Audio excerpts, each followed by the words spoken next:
and welcome back to another Classic Firearms live stream. First one in over 2 weeks. So we are now in the third week. We just got lazy. There. That's what it was. Yeah. We, bunch of slackers. We weren't doing anything. Got back from a crazy trip out to Africa, which was wild. Yes. And we're going to dive into most of that. Not all of it, because we got to save some stuff for the video. Yeah, of course. Little teases. In this whole live stream. So I have Josh with me. What's up, guys? I have Ryan with me. What's up, guys? And then I have me with me. So let's go ahead and just start off actually with Josh. So he didn't come along on this trip. Ryan and I and Jason went. I was on vacation last week, so. What is your perspective of what happened? What do you think? Why did we go? What is your... I was hoping there would be some like King of the Bush action. I watched that when Q put that up on their channel, so I was like, are they doing King of the Bush? I didn't know what you guys were doing, so I was just kind of like curious. I wasn't sure what the whole purpose of going out there was for. So, and that's a great like perspective. I was gonna say like, or like possibility of what it could have been, because we wanted to do that. Unfortunately, we didn't have enough time to do King of the Bush, but we did talk with Q about doing that for the future. Yeah. So that might be something. But this is kind of our first trial run. Okay. So we worked from the ground up to see if we can hack it in South Africa. That's for sure. Yeah. Which was a wild time. Butters is here. Oh, sweet. Oh boy. I see that. Zach Licious is here. What's up, Zach? James. Oh, you guys all got and emailed me. You guys got your surprises for being. Hope you guys like those stickers. $100. Yes. Yeah. $100 club. I think Mike is also here.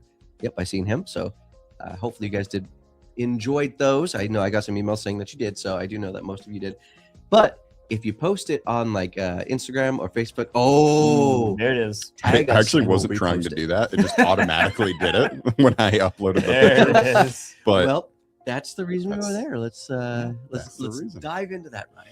Yeah, so we were there for the Megafix Field Showcase. That's what Q called it.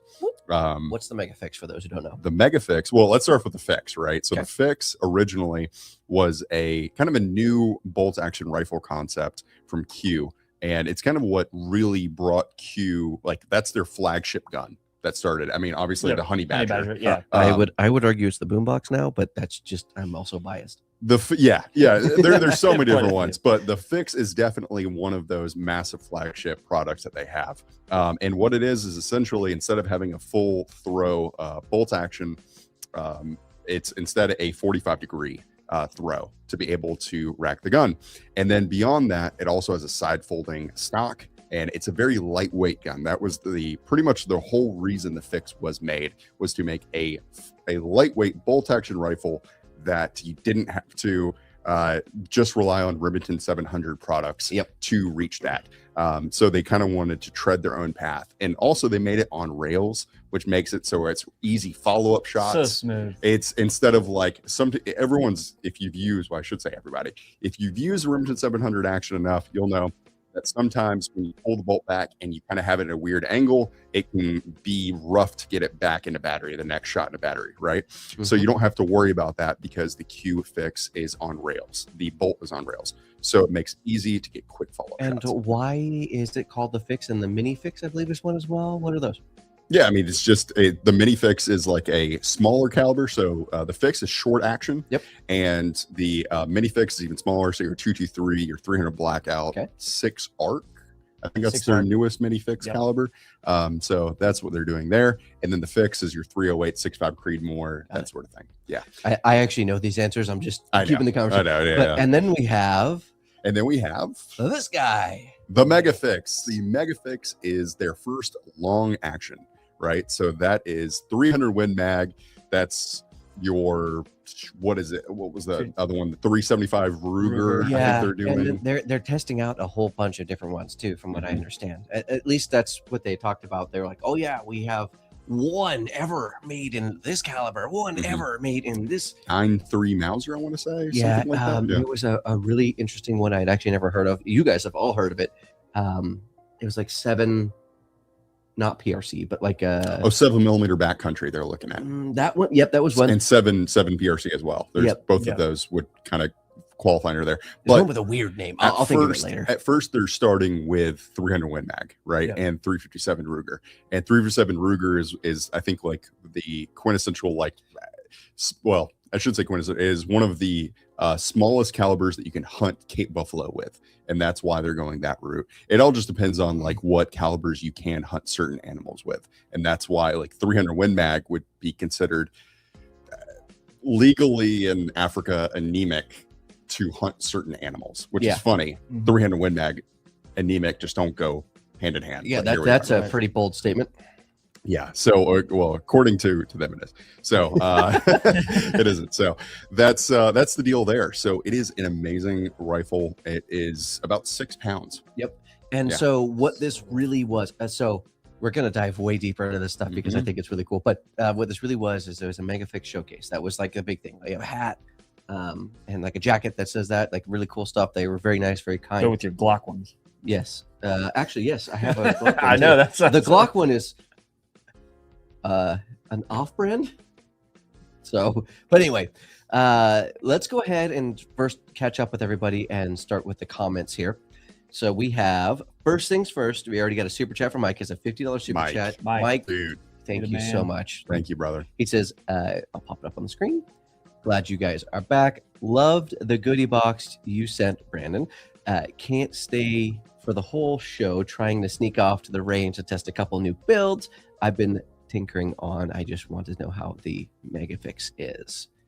Megafix was actually, like, I expected issues because I don't know how much information we're allowed to share, but I'm just going to do it because Jason's not here to spoil things. Yeah. Somebody's got to do it. They literally pulled them off the assembly line. Like they were still working on them. This is a beta test essentially, and they just pulled them off. Apparently, who was it? Nick that got in trouble or got yelled at by people because they were like, "No, we're not done with these," and they just took all the ones that they had. Probably Nick and or Cody. Yes. Yeah, one of those two. Yes, Nick and Cody. And so, but they performed very well for being beta testing. I think there was there any issues that we had? We had an issue with light primer strikes sometimes. And when I talked to Nick Schaefer about that, he kind of broke it down as to it could be because of the ammo we had. There was some ammo left out in the middle of the night, and we weren't having issues in the rain. In South Africa, in the rain, which doesn't happen very often. We're having issues the first couple days, and then the last day started having some light primer strikes. So that was why, specifically with that ammo. Yep. But the first few days, absolutely no issues. Yeah. What's up, Zeke? Just want to say hi to you. Let's see. We have James Hanna. I feel like that's two people. Yeah. I mean, I know that can definitely be someone's first and last name, but is it as smooth or smoother than the Tika? So that's a hard one. I love a Tika. I have a Tika T3X. If you guys might know, it's a 6.5 Creedmoor. It is the smoothest traditional bolt style gun, but I mean, it's lighter. It's the 45-degree throw, so it's faster. It's hard to compare. It's hard to be like, oh, that's smoother because it's a whole different bolt action It feels different. Yeah. So when you're talking like buttery smooth, the Tika, I think, definitely has a leg up. And because the whole thing's rounded.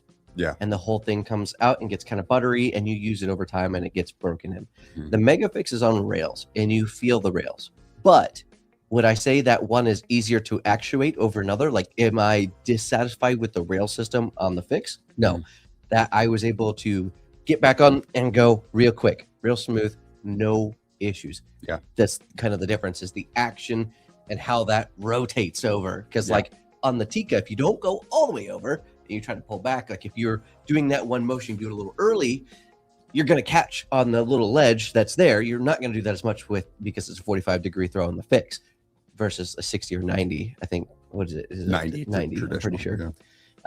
On your Tika. So smooth in actuation, Tika. Actual functionality, Fix. That's a very weird thing to say because you do feel a little bit of the grit of the rails. So I just wanted to kind of tell that. Yeah, and last thing I wanted to say about the possible light primer strikes is that the bolt, if it's not fully down, that can happen, right? So if it's like dislodged a little bit, so when you bring that bolt down over time, especially if you're like me, I jump out of the truck, there's possible animal, I load the gun, right? Yep. Because something could happen, got to have it ready. And you're right? running through brush bushes and things that are just like hitting you along the way. These things have thorns. I'll show you pictures of that. Crazy. And so thorns. things are bumping your gun. You are bumping into Mhm. trees. You're in a hurry. Your adrenaline's up. You're not paying attention to where the gun is. You mean you're pointing it in a safe direction, but you're not focused on every little thing that's touching it. So things wobble and move. Yeah, you could bump that throw lever, then all of a sudden you have light primer strikers as a result of that throw lever being up a little bit. That's So, true. I don't believe gotta in keep left-handed track of people either. Kevin doesn't believe in being left-handed. Yeah. Dude, I got some stories with Kevin. Kevin's awesome. This is the most interaction I've ever had with him. And I definitely enjoyed it. Yeah, no, Kevin's a trip, man. I mean, I feel like Kevin's a very polarizing figure within the firearms community. And so, it's like either people absolutely love him and they're Or like, man, or they hate him. If I post any picture of like any like cute thing online, it's like people blow up. Yeah. It's It either a is- love or a hate thing. it's, Yep. yeah, truly I've always polarizing. Yes. I've always had good interactions with him. So Yeah, and Mhm. like he's always if been you awesome to me. actually talk and get to know him, Yep. I feel like the image that people have of him online is Yep. different than what he actually is in person. He's the same person, though. Like that's what's weird. He's the same. Like all the messages you see, he's gonna say that directly to your face, but you actually respect it. I feel like when you're not seeing it online, because Well, and he provides more context too, Yes. to a lot of it, right? He'll go into a story, Yeah. and like I love that about him. Like he will break down as to why you're wrong, he's right in Mhm. different ways, right? But it's coming from an engineering standpoint. It's very logical, and so I would say it's good for you to actually talk to Kevin before you make an ultimate decision on how you feel about him, right? Well, Right. I was gonna say because I feel like when you read something from somebody, like Mhm. when they message you, you read it in your tone, which is probably worse Yeah. than what Yeah. he's actually intending it a lot of Yeah. times. He's also not trying to win everyone's heart over. Let's be honest. That's yeah, true. He doesn't really care just if you like him or not. Yeah, he doesn't care.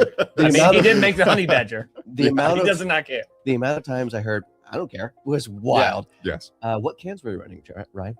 We were running the Blind Tiger, the 762 can, the new stainless steel can from Q. So a lot of you guys are familiar with the Trash Panda. Yep. Stainless steel version. And yeah, it's 30 cal, so it can handle 300 Win Mag, no problem. All right, and I apologize if my voice or if you hear me, I'm trying to like keep away whenever I have a cold and I got sinuses. So I'm hoping that's not Ebola you brought back. all right, let's talk about the trip. So first things first, when we were told that we were going to this, I had no idea, zero idea. I've only ever heard a couple of stories about what they do in Africa, how it all operates and whatnot.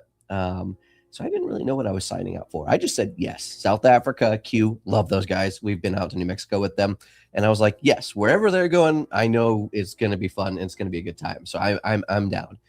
And even up until like a couple days before we got there, I kind of was like, hey, so what do I need to prepare for film wise? Because I'm filming the whole thing, and then everyone was kind of like, well, we'll see. And I was like, awesome. We know everything about this. That is great.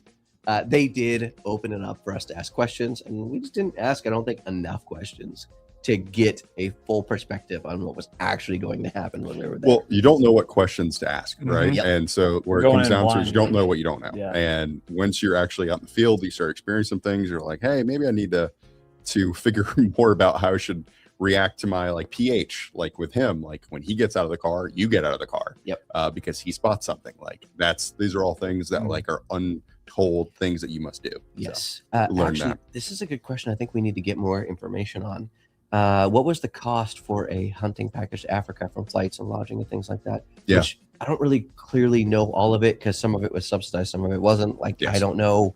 So generally flights are around $2,000 to South Africa, to Johannesburg specifically. Yeah.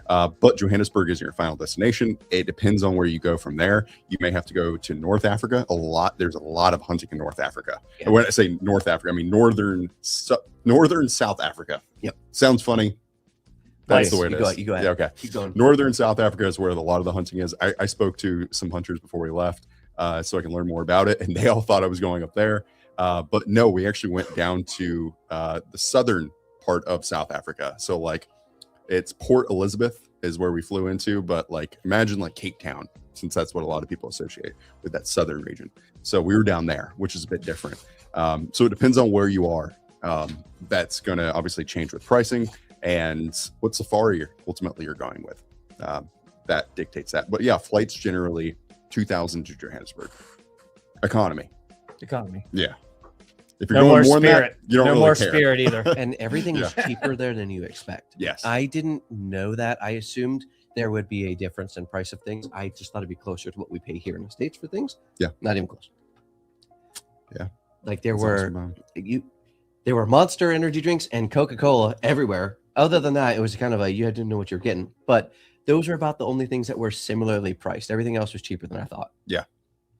All right. So as we go throughout the rest of the stories, make sure to ask your questions as we're going, because I will stop and read them. Josh, that includes you. Yeah. And help keep that alive a little bit. Yeah. So let's see. Isn't Kevin's ranch there bigger than Rhode Island or something like that? I don't think it's a ranch. He does have a home. Yeah, it's Crusader Safaris Yeah. is the name. And Kevin's like intertwined with the owner of Crusader Safaris. He has a house there. Yep. But it's ultimately his property. It's been a part of that property for, I think it's coming at like 200 years now. Yeah, it's a wild amount of time. And there 200, 300. the overall property is much, much, much larger. And like the one guy, Andrew, Yes. he had like what, 40,000 acres? I think it was 60,000. Yeah. And then something crazy. the whole family actually owns like 400,000 now. Yeah. Like it's an insane amount of acreage. So probably actually. It gets to a point where you're like, look, it's as far as I can see. Right. That's And the you're most talking wild part. cousins and other random, like 2 times removed family members. They all have their own little plots, and it's quite a bit. Like we drove for a while. Yeah. Which was crazy. And I gotta say, going back to that, the other AR lead slinger, he was talking about like hunting packages. Part of that's associated with it. Like the reason it varies so much is it also depends on what animals you're hunting, because each of those animals have a price tag on them. So depending on how many animals you're going to hunt and what animals greatly fluctuates your pricing for an Africa trip. Yeah. Yeah, because there were some like Cape Buffalo that were. Yeah, I think the Cape were, I want to say like 5,000-6,000, something like that. Yeah, they were the most expensive. There were some that were like 500 to 900, and then there were some all the way up into like the thousands. I think it was 900 was the cheapest. Something like that. Yeah. It was all over the place. It just depends on the animal. But like if you hunt in the States, then your prices for smaller game are much more. Yeah. Which is interesting. Zach says $3 lunches. I'm reading the comments below that. All right, let's see. Is it? That's a good chest. Hide over more. I gotta. All right, wait. I gotta. Here, go ahead. Okay, there was one from Butters. He said, "Okay, for the real questions, did you see a fat cow out there? I spent a year of my military service in Kenya. I didn't see one. Everyone was skinny as hell. Tasted great, but skinny. Big Kev is a decent guy. Got me a shot of whiskey. LOL. I'm guessing at SHOT Show he got you that. Yeah. And yeah, Kevin's awesome. Kevin's a great guy. Absolutely. We did see fat cows. Yeah, and in fact, somebody from our crew actually shot one of the wild cows that were out there, which they wanted that to happen. Okay. Yeah, they wanted that. And then I think we I don't think we ate steaks that night, but we ate some kind of beef. Because like basically you eat what you kill. Yeah, and which was actually very interesting. Like if I don't come from like a hunting like background. So a lot of the gaminess and things like that were new to me of animals and different things that you were eating, which was very, very new and very weird. I am not an experimental eater when it comes to food. No, when we go to SHOT Show, it's very rare that he gets anything that he. I was like, well, I mean, it's not. I a fish, experiment so. more. Yeah, than you do at SHOT Show. that is for sure. What are we talking about? Whoa. Anyways, talking about- so no, there's some good questions coming here. Bad Mama Jamma. He said, "What animals did you hunt?" And this, we're gonna spend a little time on this. Yeah. We can't tell you what happened, but we can tell you animals we were hoping to hunt. Let's start with that, right? Because the video is going to come out where we're going to show you guys the hunt, what we were going for and the story arc of everything in between. So without giving anything away, we're discussing this live because we've not actually discussed this. We can say how what we wanted to hunt changed throughout, but Mhm. like not obviously say what we got, correct? Yeah. Let's start off with like preconceived notions, like Okay, what we wanted perfect. to go to the hunt with. Exactly. Yeah. And we're also going to start off while we're doing this because that conversation happened while we were traveling. Yes. So let's talk about the flights real quick, and then we'll kind of go into the hunt portion. Let's do it. Because our travel time and you guys left on Sunday. Yep. And then Sunday at like 5 p.m. Yep. I was here. I was in the warehouse on Tuesday that week, and I walk over and I'm looked at my phone. And I see Jason's story, and he's like getting on a flight, and this is Tuesday, and I was like, That's the Port Elizabeth one. Yeah. And I looked at someone in the warehouse, and I was like, hey, look, they're still traveling. They left on Sunday. So to give that context from our perspective, longest flight I've ever done is 8 hours. That was to Hawaii from Texas. And this flight we left from Charlotte to go to Atlanta. Mhm. That was like the quickest flight I've ever done in my life. Then we did a 15-hour and 30-minute flight down to Johannesburg. Yes. Holy cow. I did not know I could Crazy. sit in a spot for that long. That was rough. Insane. Luckily, the middle seat in between me and the other person was free. I don't know how your flight Yeah. No, down mine was too. Yeah. Mine was good. I was very thankful for that. And then we got there, stayed 5 hours in the airport hotel, which we had to have an escort to get to. Yeah. It was interesting. And then we had another 2-hour flight to then have another 2-hour drive, 2.5-hour drive Mhm. to get to our final destination. Well, so you kind of mentioned it right there. Like, why would we have to have an escort? Well, because it's Johannesburg. So Johannesburg is a little bit sketchy sometimes. So Yep. and it's like a complimentary thing. It's very common where foreigners, when they come there will be some kind of like escort to be able to bring you over to your hotel or wherever you're trying to get to. Yep. Yeah. And this is where, somewhere in that ballpark, we had that conversation of what to hunt. Yeah. And we were like, well, kudu. Yes, kudu's the bit. Like, guys, kudu's the thing, right? Kudu's the like. If what we can think of in the U.S. here, like our game animal, which is elk, in my opinion, right? Yeah. That's the thing that everybody wants to go out and maybe Colorado, Utah, wherever else, and they want to hunt elk. That is the elk of South Africa, basically. It's kudu, the gray ghost, I think that's what they call it. And basically, it can just hide in brush, and it's this beautiful animal. Wish you had a picture. And huge horns. And by the way, they're not antlers. These are not antlers. Antlered animals. Yep. They are horned animals, which means they never shed. So you never have that situation where you're walking through and you see antlers lying on the ground because it was rut season. Your camera just went out. Oh no. Hang on. Technical difficulties. Keep them entertained, Josh. Oh, okay. All right. You can still hear me. Yeah. So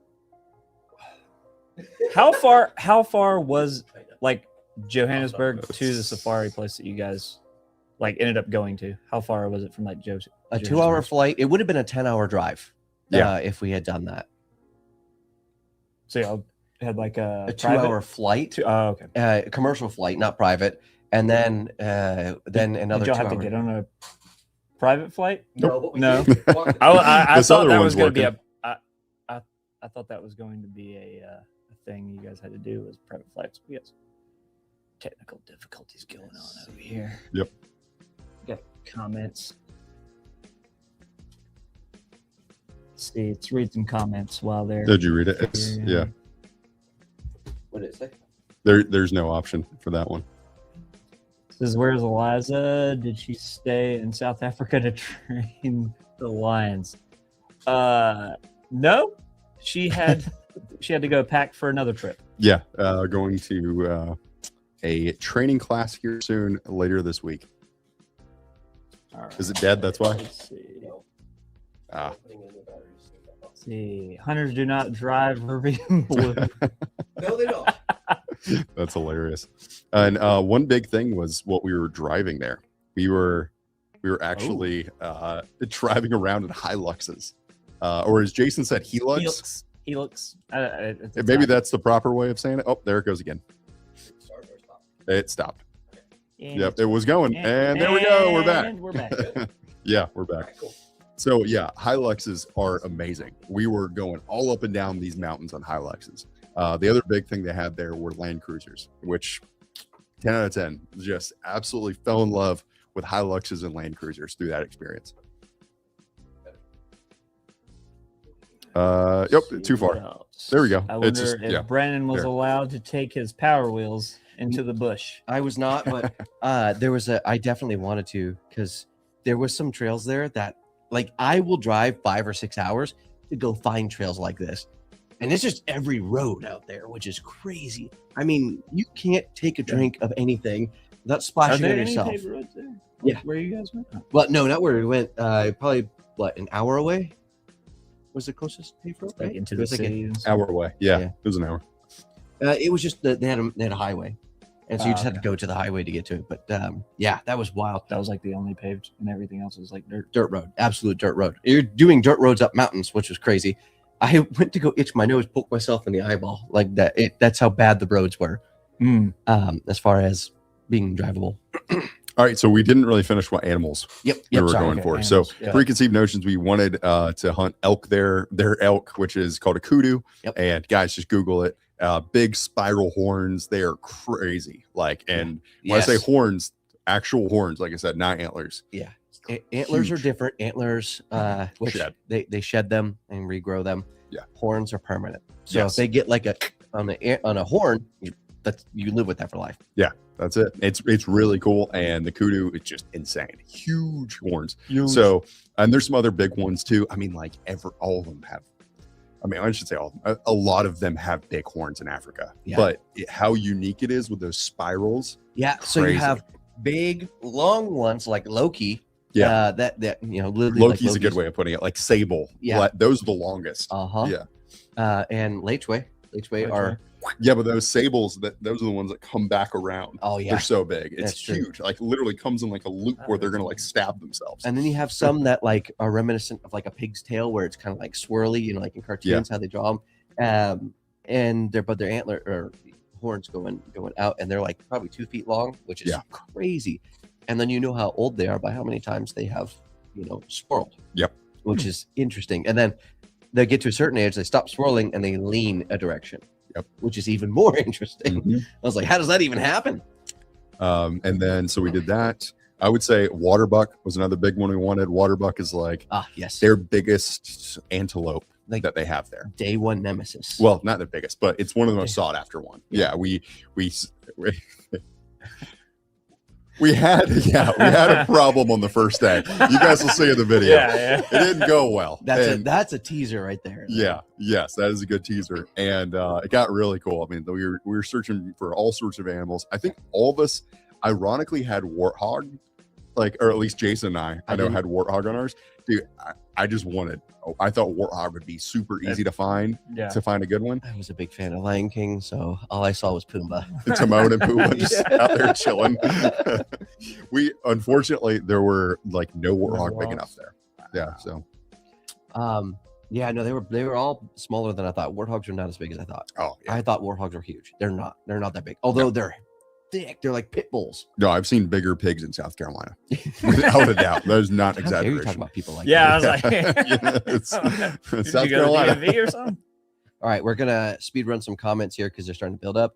I really grips on his Sea Shadow too. I probably shouldn't throw that one up there. You can't take it back. Yeah, that's a good one, Butters. I like it. Mike, is the stream going to be short? No, it is not going to be short. Not likely. Big game for Brandon's meerkats, right? Yes.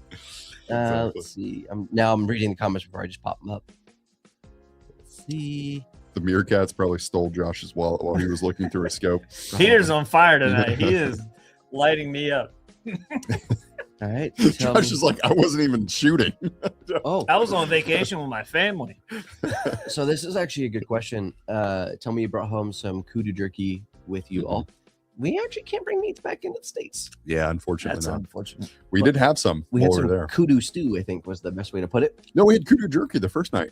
Oh yeah, that wasn't that good. Remember when we were up there? Yeah, it's a little fatty. So they add fats into kudu because kudu isn't naturally as fatty. That's what the lady was saying. Oh, is it? I forget her name. Not Tori. Mm-mm. Okay. I don't know. Yeah.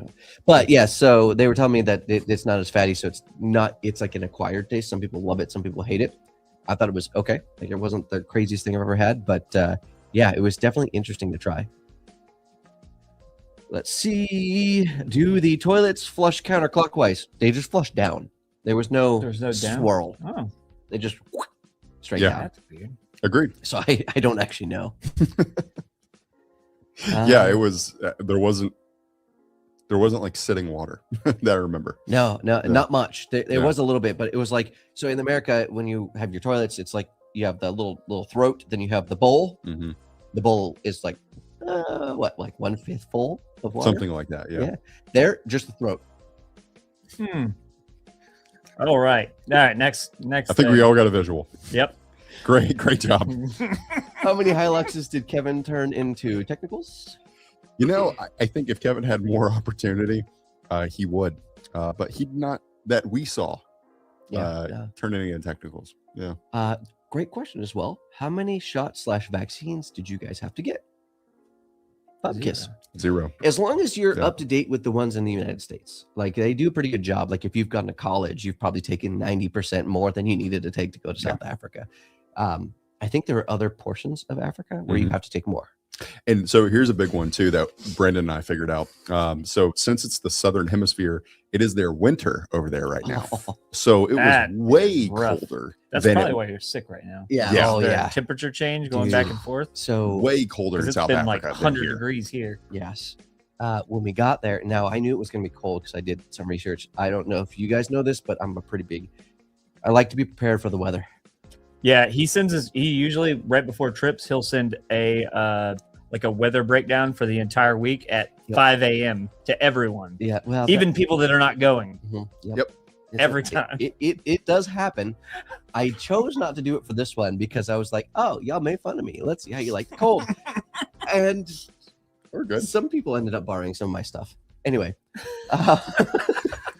Who's that? we're going to move on from that. What was it? Beanie, raincoat. Beanie ranking. Who got the beanie? Jason. Oh, okay.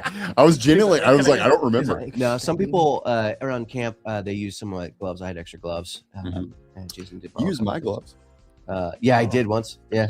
I'm- But I did have plenty. I'm giving him crap. You know, Brandon likes to take pride in his self-reliance. Preparedness. Yeah, Yes. preparedness, self-reliance type deal. Well, also, if I have to rely on other people, everything's too big. So Pause. Keep going. Yep. So no, it was good. When we got there the first day, it was actually freezing. Yep. So it was like that morning, it was 30 degrees And for us there. that's- And it was 110 in Raleigh yeah. while we were gone. Raleigh, North Carolina. Like the second or third day we were there, it was 102 here, 110 in Raleigh. Wild. And it's hot now. So I'm Yeah. like sweating again. You know, it was weird. I was on vacation. It doesn't pertain to Africa, but I was on vacation and we were at the beach and it was 80 degrees there. It was cooler outside. nicer at the there's- beach than it was here. Yeah. Would you like me to tell you Unless you why? did. Oh, here we go, Mr. Weatherman. The So tell me. winds. The winds. of the sea. It has nothing to do with the wind. I'm just Actually, the jet I'm- stream does Yeah. actually make that change, but there's a heat dome, Ah, and then it just kind of moves. But anyway, we're not going to Russia anytime soon, not that I know of. Yeah. So Never say preferably never. not. we did all that travel. We finally get there. I think we're almost caught up on comments, so I'm just going to kind of let it go. For oh my gosh, Oh, they no, just there's more. No, updated. it just Yeah, they internet's just slow, dumped- so it just Yeah, I just dumped them all in. all at once. So we get there. It's cold, colder than a lot of people expect. We're greeting everybody. Everybody there, initial greeting, super great, super awesome people. Very surprised. There's always some people that you're like, I don't know if I'm like this guy. He's a little weird. That didn't happen right away. And then it started raining. And they got the most amount of rain that they've gotten in 15 years, Yes. which was crazy. It was insane, dude. It was so much rain. Like we were, I told Brandon, I said, guys, you have to stop blessing the rains in Africa. This is ridiculous. It's because we were singing the song on the way down.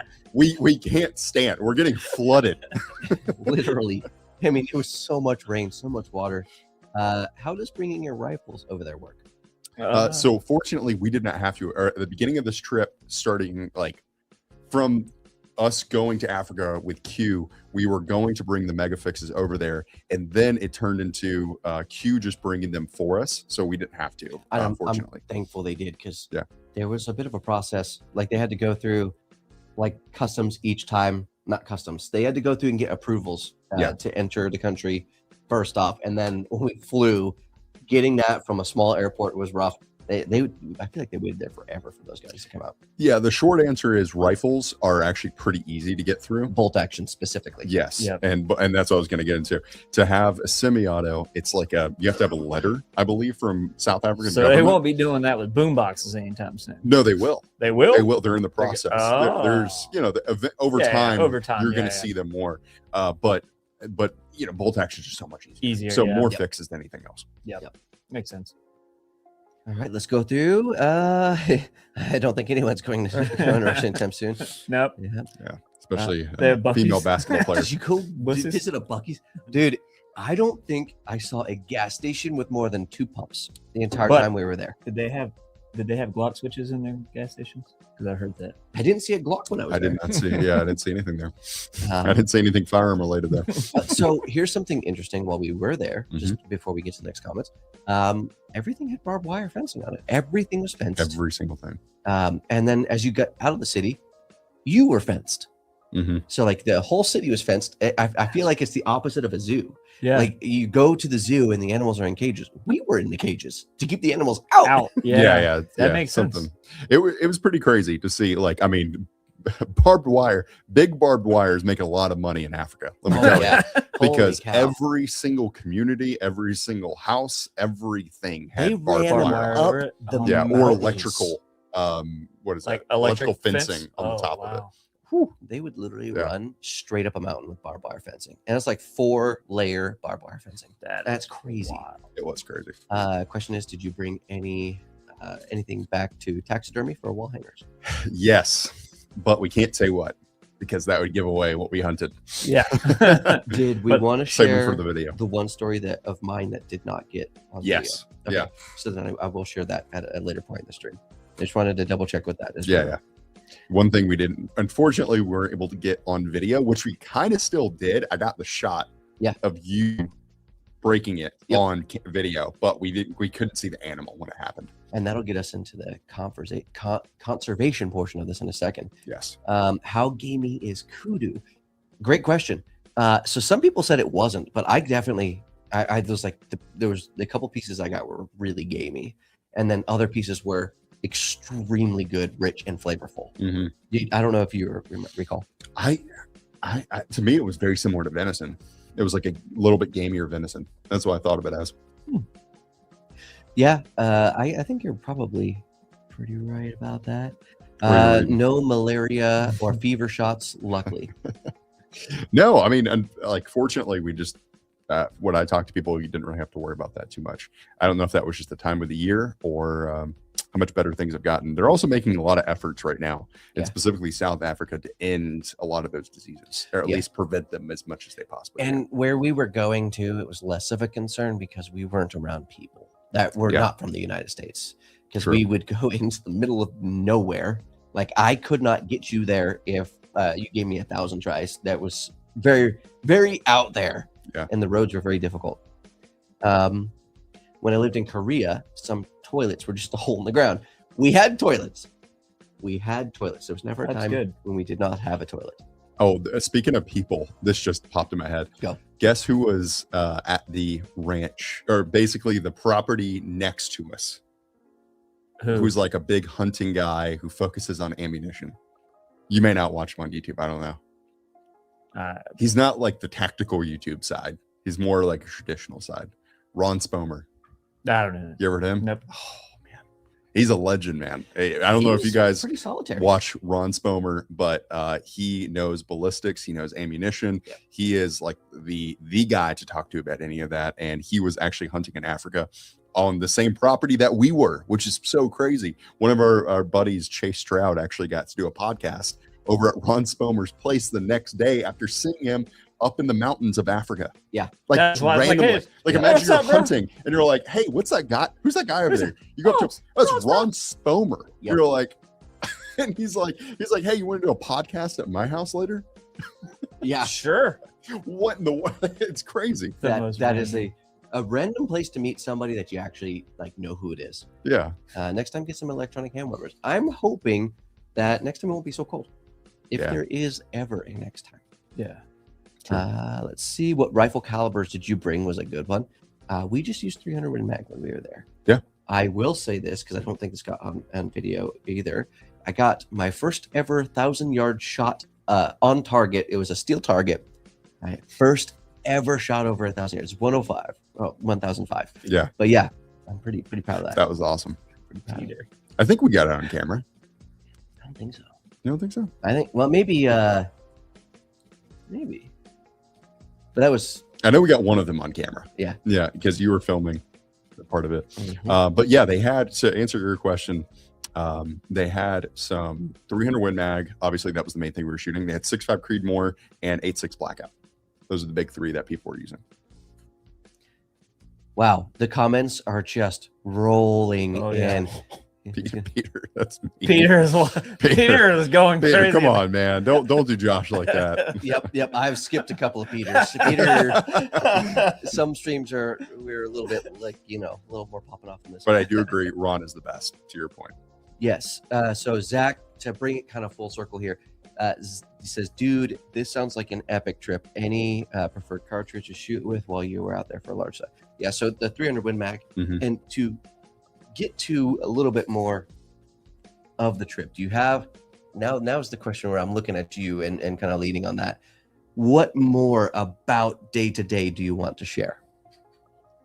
We can talk about how, well, are you saying for this question specifically or just in general? In general, because In we're kind of general. going along the storyline a little bit. Okay, we can say like conceptually what happened. Okay.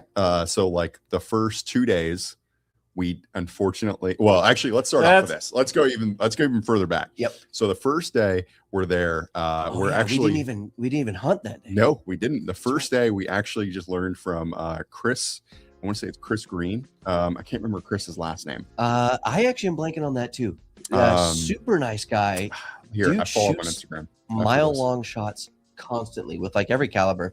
He has like a ballistic calculator in his brain. It is crazy. Yeah, So was he Chris just going Green over- Precision. So we're just going over like bow sticks and stuff with you guys? Yes, exactly. Well, so he went over a lot with us. So Chris Green and Chase Stroud went through how to use 300 Win Mag like at ranges with a Kestrel specifically, and with the scope that we had. We had a Colace 318i, and so they were breaking it down how to use that for elevation, how to use a Kestrel for wind environments, for all that, how to like plug it in your app. If you've seen The that, like technical- all the technical stuff, and then kind of out in the field how you can like dial your range card. You can look at that pretty quickly and go, oh, this is for that elevation. Because sometimes Brandon will tell you, we had some engagements where they're literally 100 yards and it felt like you were like doing some CQB hunting almost, like running around through the brush trying to get a good shot. Like it was crazy. I And that- heard some stories a little bit about that. Yeah, That it was is-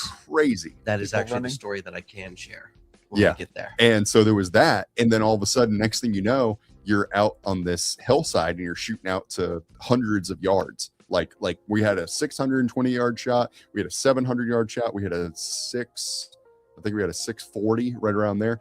There was a bunch of different yardages that we were dealing with. So with that, you have to dial your elevation correctly to figure that out. And if there's wind with greater distance, you're going to have to account for that. So that's what Kestrel comes So in. you have like a spotter guy that would basically Yes. kind of Mm-hmm. But he was not telling you the wind. He Mhm. is there to find the animal. okay. So that's the pH. He's there to be like, hey, I see this animal over here. It may be hard for you to see. And then he kind of like targets them. You figure all that stuff out. So you've got to You figure gotta out figure the it out. wind. You've got to Yep. figure out the elevation at the yardage. So that's where the Kestrel comes in handy. Yeah. For that. And I mean there was a lot of information dumped when it comes to the Kestrel. To the 1,000-yard shot, yes, you can hear the plank, but what's interesting is the guy spotting you, and you shoot it. He says, "Hit." Yeah. Ding. I was Multiple like, "Whoa, seconds. Yeah. that was crazy." I've shot like 500-yard shots. I've done that a couple times with like a lot actually with long barrel AR-15s Yeah. pretty easily, 308, no problem. And so you kind of get used to that time frame. and then it's literally doubled Yeah. whenever you're shooting out to 1,000. And I just didn't expect it. I reloaded like I was getting ready to get back on. I was reloaded before I heard the shot hit. That was crazy. Actually, I think I have a video that Cody sent. He did take some. I don't know if he Is got that the one you posted in the story? Yeah. The one you're. Yeah, here it is. Okay, we might be able to. So this is. Yes, we love Clint Smith.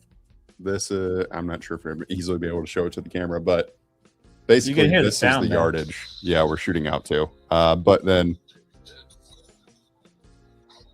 it's multiple seconds later that you hear the actual ding, and we were shooting out. Yeah, like you said, 1,000 yards. But having that Kestrel there to be able to figure that out ballistically, game changer. Now, I did get help because I had never really shot that far. So I basically got told exactly what to do to get there. So I can't really say that it was like all on my own. And I guess the only portion of it that was is I'm able to pull a trigger steady. Yeah, Yeah. I was gonna say I wouldn't say anything.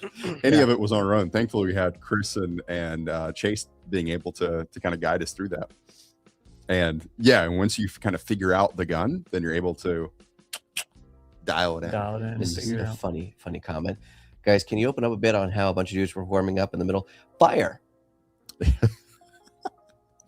That's actually the answer, Fire. legitimately. There was always a fire going. There And was tequila. no, Fire. not a fan of tequila.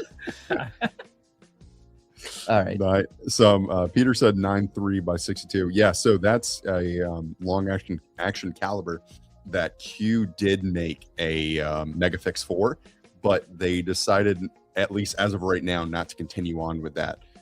That may be a thing later on, but right now they're focusing on 300 Win Mag and 375 Ruger. Yep, that's kind of their primary focus.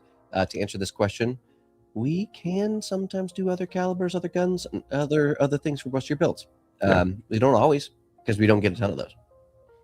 Zach said y'all should do a PRS course and film it. It would be cool to see some precision and dope work. So we are going to have a course later this week, actually, on marksmanship. I don't know the exact yardage we're going to be shooting out to, but part of this, what we filmed with Chase Stroud, Pump Precision. If you guys are interested in him, he is a genius. Dude, holy cow. And he invited us out to do some shooting with him to really, really learn it.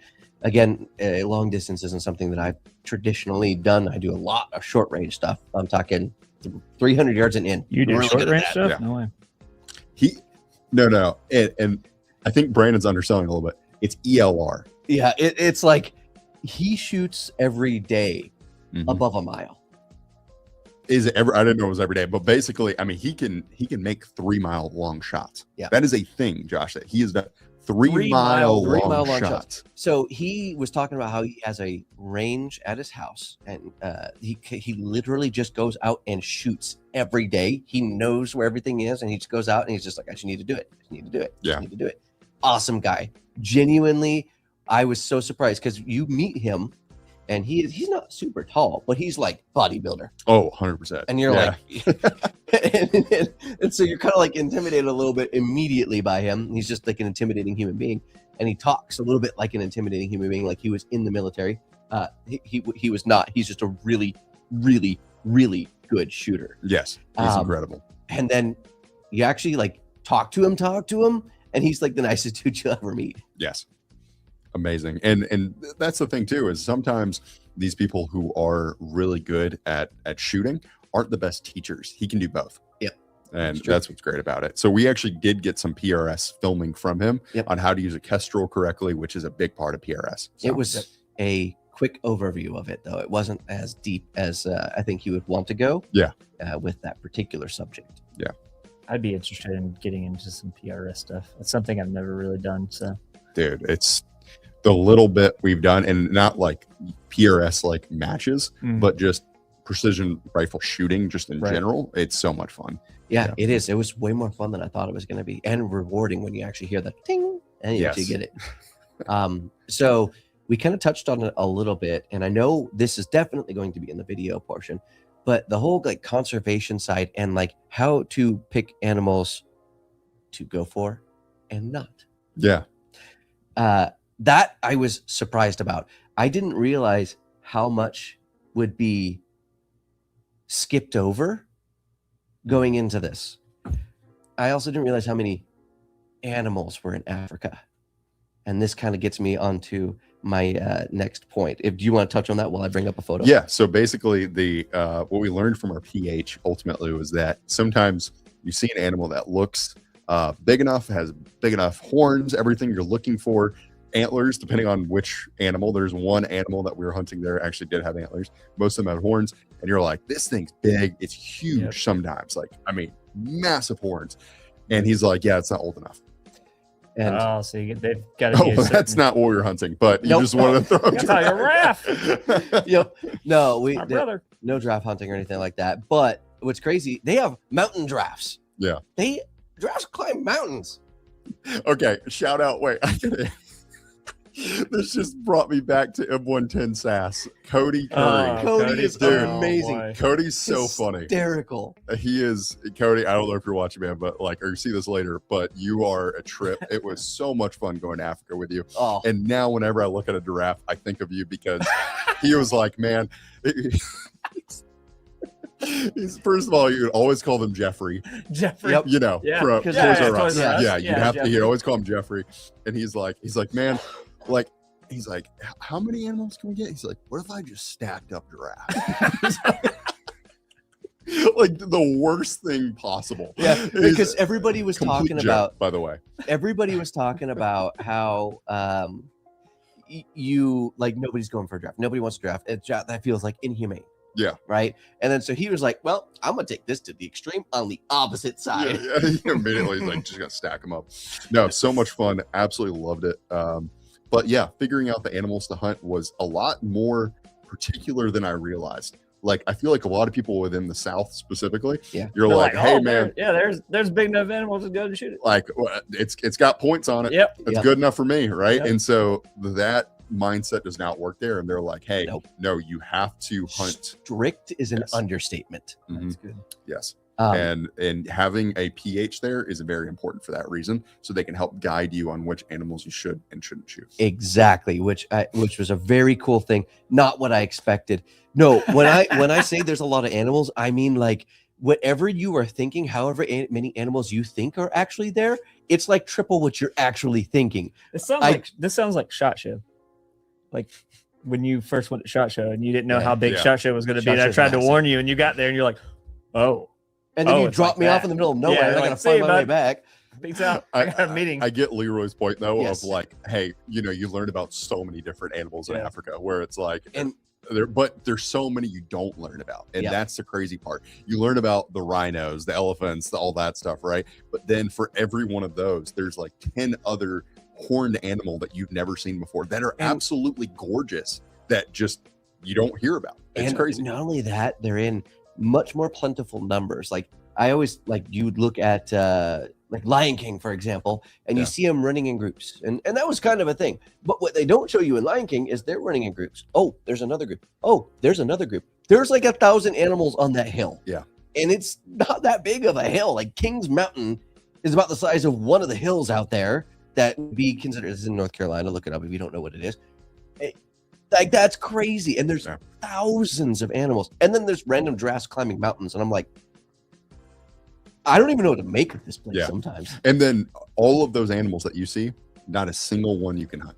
Yeah. Yeah, you can't. Yeah. Not a single one's old enough. Not a single one's a bull or a bull of age, so you cannot hunt them. Yep. And so that was one thing. Or sometimes you do see that massive herd, and the bull is hidden. Hidden in the middle. Like, So what you have to do is you have to wait for the cows to kind of run to the side so that you have an open shot on the bull. And sometimes you just don't get Yeah. it. Sometimes the herd just goes, and that's it. wow. So this is that one of the awesome. pictures of like one of the more mountainous areas.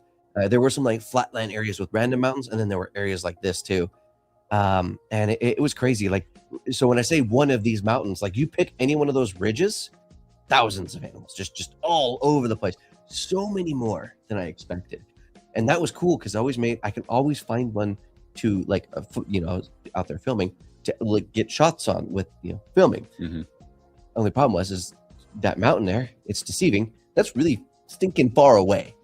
Yeah. No, and You gotta get Leroy, high zoom. to your point, to your point, most of them do travel in herds, but what the difference is that you'll have like red hartebeest right beside sable, right beside of black wildebeest, and all these different species right beside each other, and they're all just fine. Being literally, as we're hunting one of those animals I just mentioned, up on the highlands up here, what Brandon's showing, there's sable 20 yards away. 20 yards from you, shooting 300 Win Mag, and they're like, "Cool, dude." Cool. You're like, "You're I'm hunting just them, hanging not out. me." Yeah. I don't care. And I'm not old enough. You can't shoot me anyway. I'm like, "All right, cool, dude. All right, whatever." And You do you. like what was, I think, the most interesting was trying to find the one that the personal hunter spotted. Yeah. Because there's like 50 animals in one small group, and then you had to find the one inside that group and then wait for that to actually open up. That was cool for I'll say my first kill was that with Ryan pointing it out, and we're both confirming. I'm triple confirming that I'm not shooting the wrong one. Because that can happen. When you think you're like, "Hey, that's the bull, that's the biggest bull in the pack," and he's like, "No, the biggest one's on the other side," and you shot one to the right. Thankfully it didn't happen, but that could have happened. So I'm confirming. I'm like, this one right here is a shoulder. Yeah, like this? and I could see there'd be a lot of confusion there. Yeah, and there's there's 40 animals in front of you. It's hard to figure them out, and they're all moving fast. So you got to hurry up and get the shot off too. And yes, and we'll touch on that in just a little bit. Were you not allowed to, no, not at all. There is a thing that does happen like once a year to certain animals, species that grow too much, like or develop too much in that area, and that's a culling, if you guys ever heard that term before. And that's where you hunt cows specifically so that you can reduce the population of that animal so that you can have a more diverse subset of species as a whole. I love that you just brought that up because obviously population control is why people hunt. What is the most interesting is there's no natural predators for like any of these big game animals that are out there in our area specifically. So in the, I don't know, 1 million acres that's out there that is huntable land and stuff like that. So they just kind of grow rapidly, and that's why there's so many of them out there. So they like actually need hunters. So Zach asked a couple of questions. He said, "Wow, South Africa is an amazing trip. That's a trip of a lifetime." Absolutely. Truly. Very blessed, very, very thankful that I was able to go and do this. Probably something that I will never forget in my lifetime because there's a lot of firsts on that trip for me. And I, going that far away, that plane and a whole bunch of other things, it was incredible. And very blessed, very thankful. Without a doubt. Yes. Blessed is the right word for it. I mean, it's thankfully Q allowed us to show off their gun and be able to hunt the process.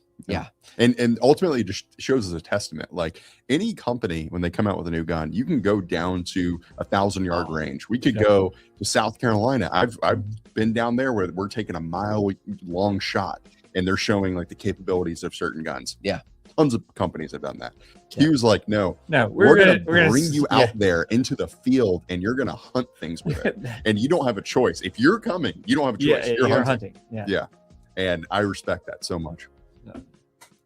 I didn't realize that everybody else, like other people were going. I saw Cody's post later. And I was like, oh, I didn't know he went too. Dude, he's awesome. So good friend now.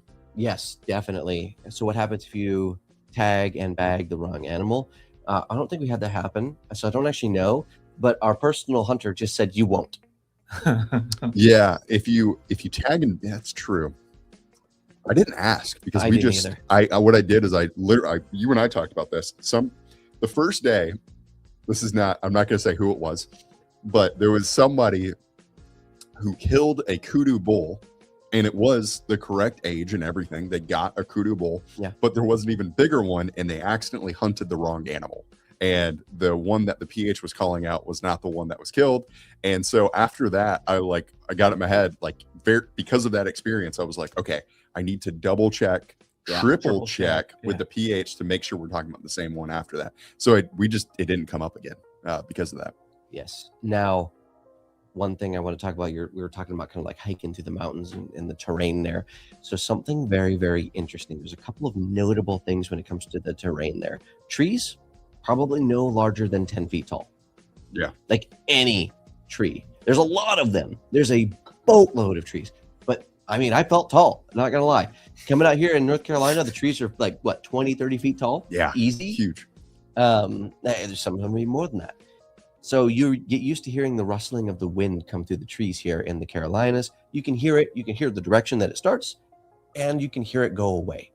Out there, they kind of look like, give me a second, I'll put them up for you.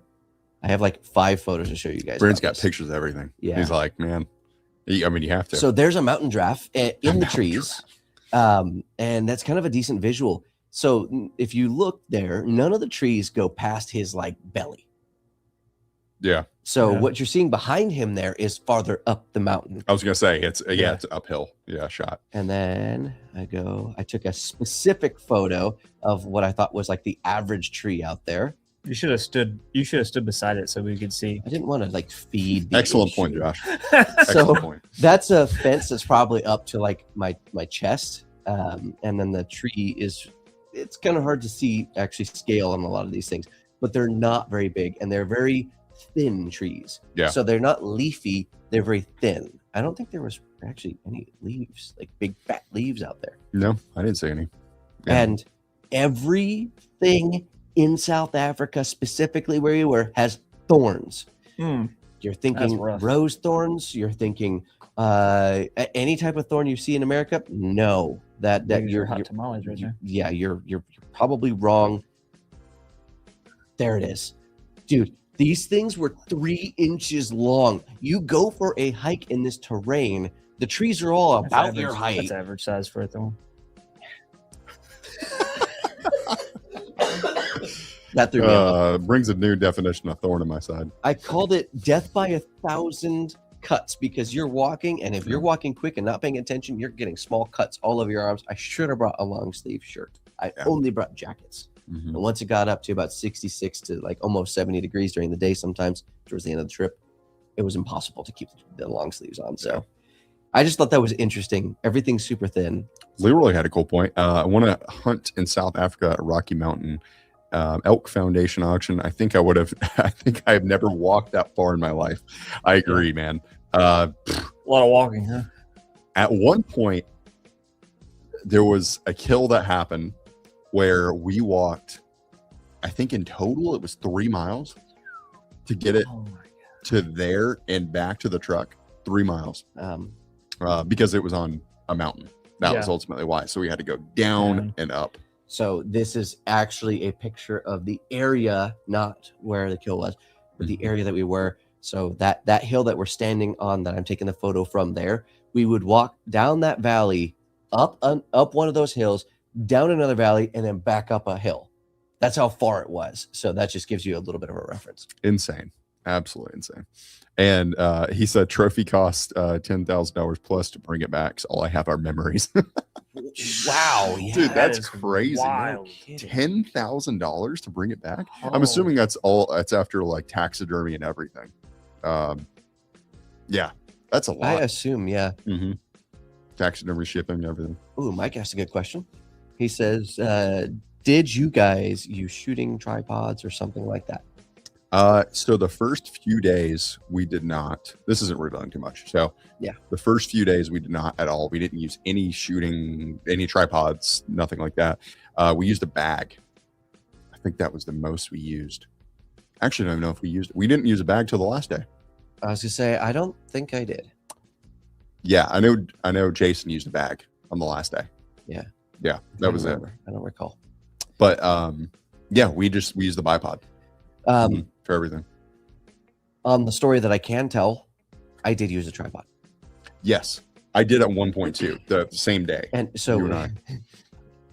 Here's a little bit of self-deprecation for you guys. So on that one, which we'll get to, I'll tell the whole story. Ryan, our personal hunter, not that Ryan, our personal hunter's name was Ryan, puts up the tripod, and I look at him because it's like above my head. I'm like, really? Okay. And because he had the tripod in his hand, so he was kind of setting it up. And I started to go like make it shorter, and he's like, okay, I got it, and made it shorter. But yeah, I thought that was funny. I was like, how am I supposed to use that? I'm just gonna hold. Anyway, All right. Tripods, bipods arrest. Everyone kicked off a range for shooting a pistol with one hand. I have never been kicked off a range. I've been told to stop. I've been told to shoot slower and shoot with both hands. Yeah. I don't know what ranges you guys are going to, but Right. I was just say I've never had Some- a problem. Triangle Academy in Cary, North Carolina. oh really? Yeah. Triangle Shooting Academy. I might I'll go have there. gone there, but it was years and years ago. Yeah, no. But yeah, shoot slower is what I was told. But no, I mean, all in all, what we found out was when you're on a mountainside, you can pretty much use your bipod.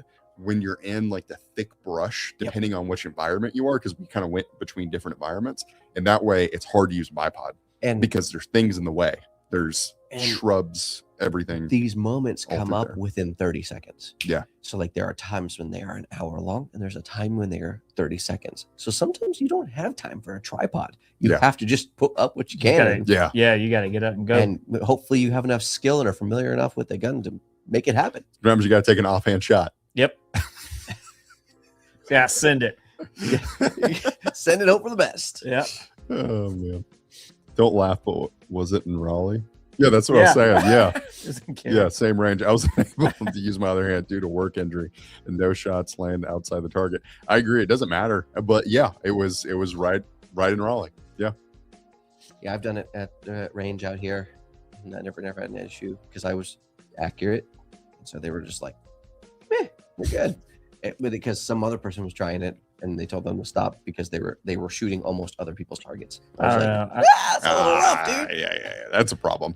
No, there was. Maybe. I mean, what we usually have. What most people go to point blank, and then you got Blackstone a little bit further from there. Both of those, I've never had a bad experience. I was gonna say point blank was where I go. Yeah. And when I need an indoor range, that's where I go. Mm-mm. Love that place. But outdoor ranges. Outdoor range is Where the it's thing. at. That's what. Outdoor That's the way. All right, Zach.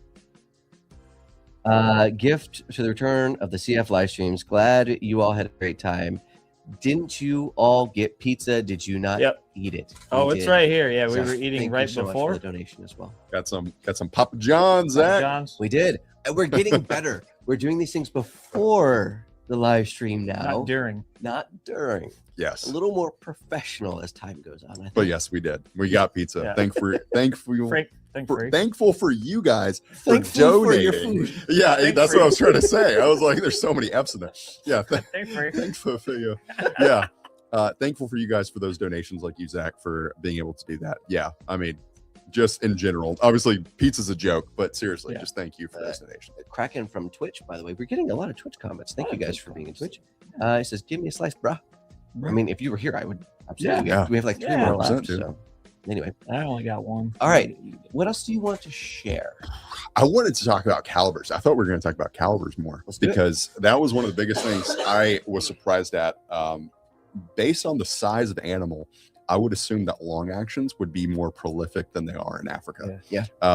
Because like to hunt Cape Buffalo, it's like I said, I think 375 Ruger was the smallest caliber to hunt Cape Buffalo in Africa. Right. So I think you can do it with others, but Were they There's doing that some- with? Were they doing that with 8.6 at all? yes, Yeah. depending on the yeah. Okay. Depending. Yep, they were.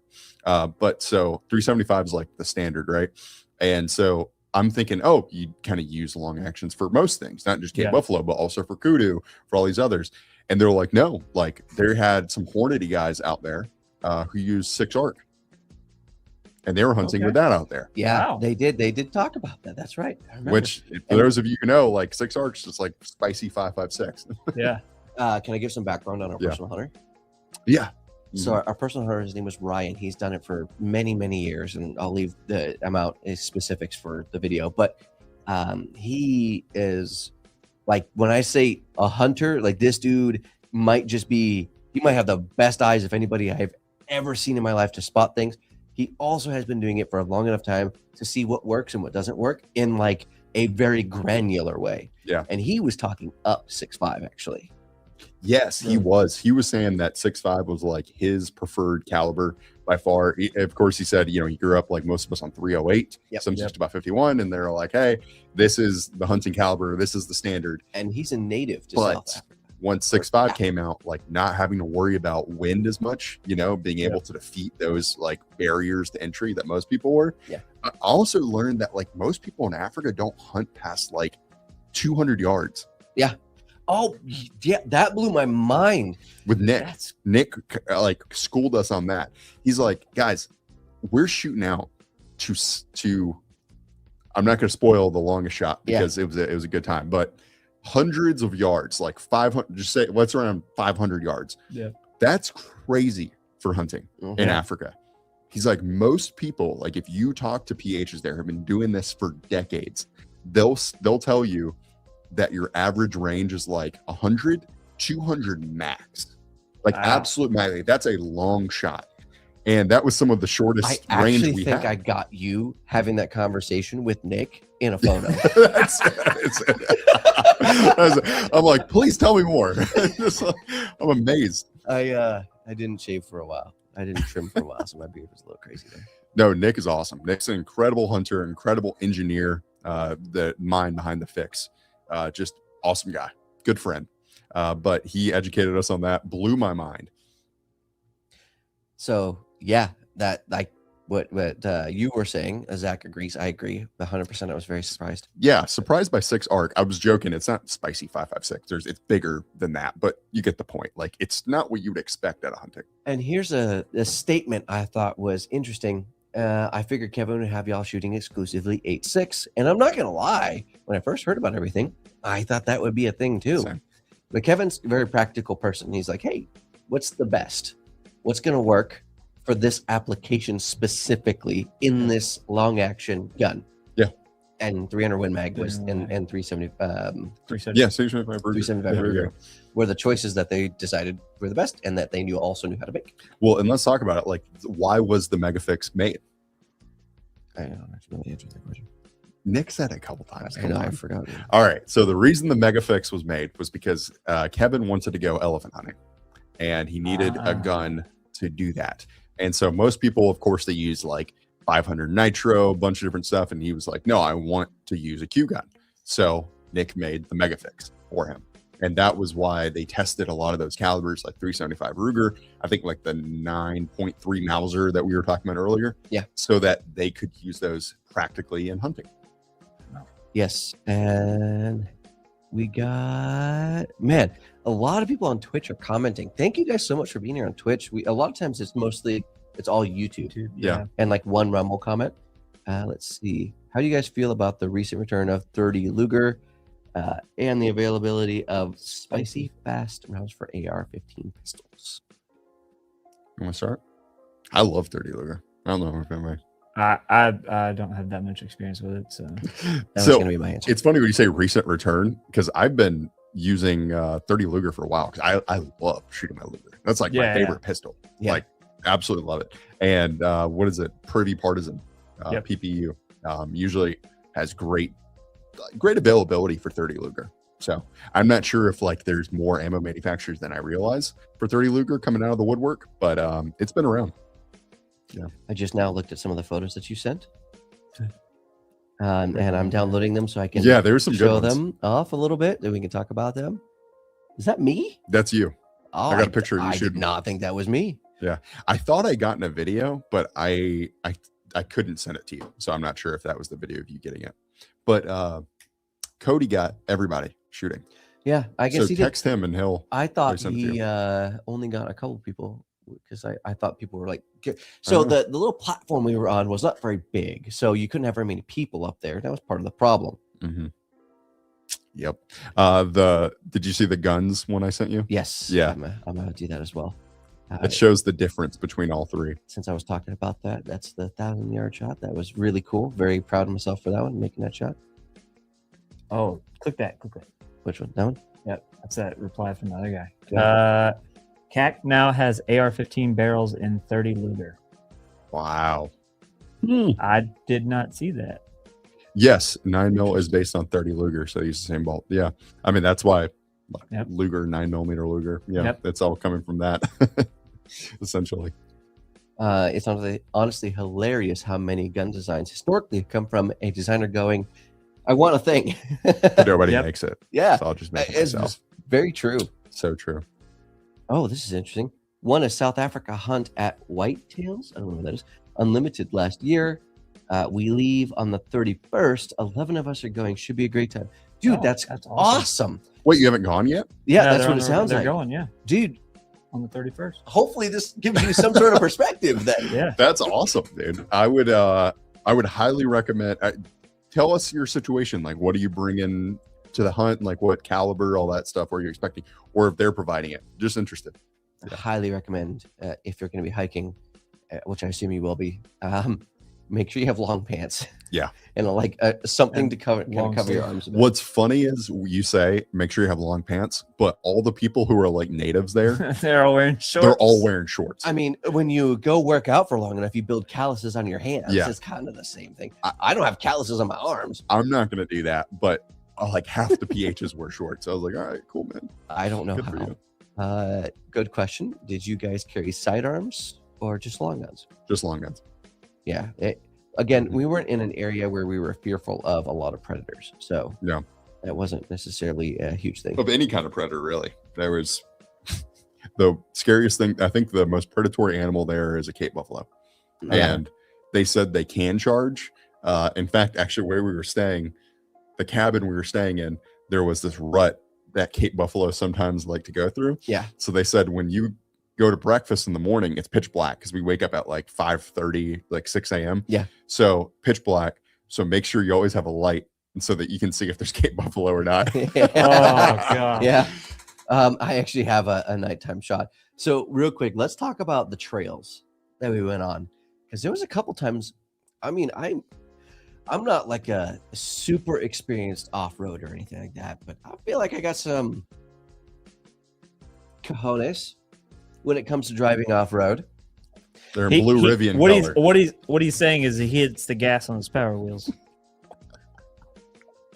Exactly. No, so Brandon's point is I agree. I've been off-roading most of my life through like back roads, North Carolina, all sorts of things.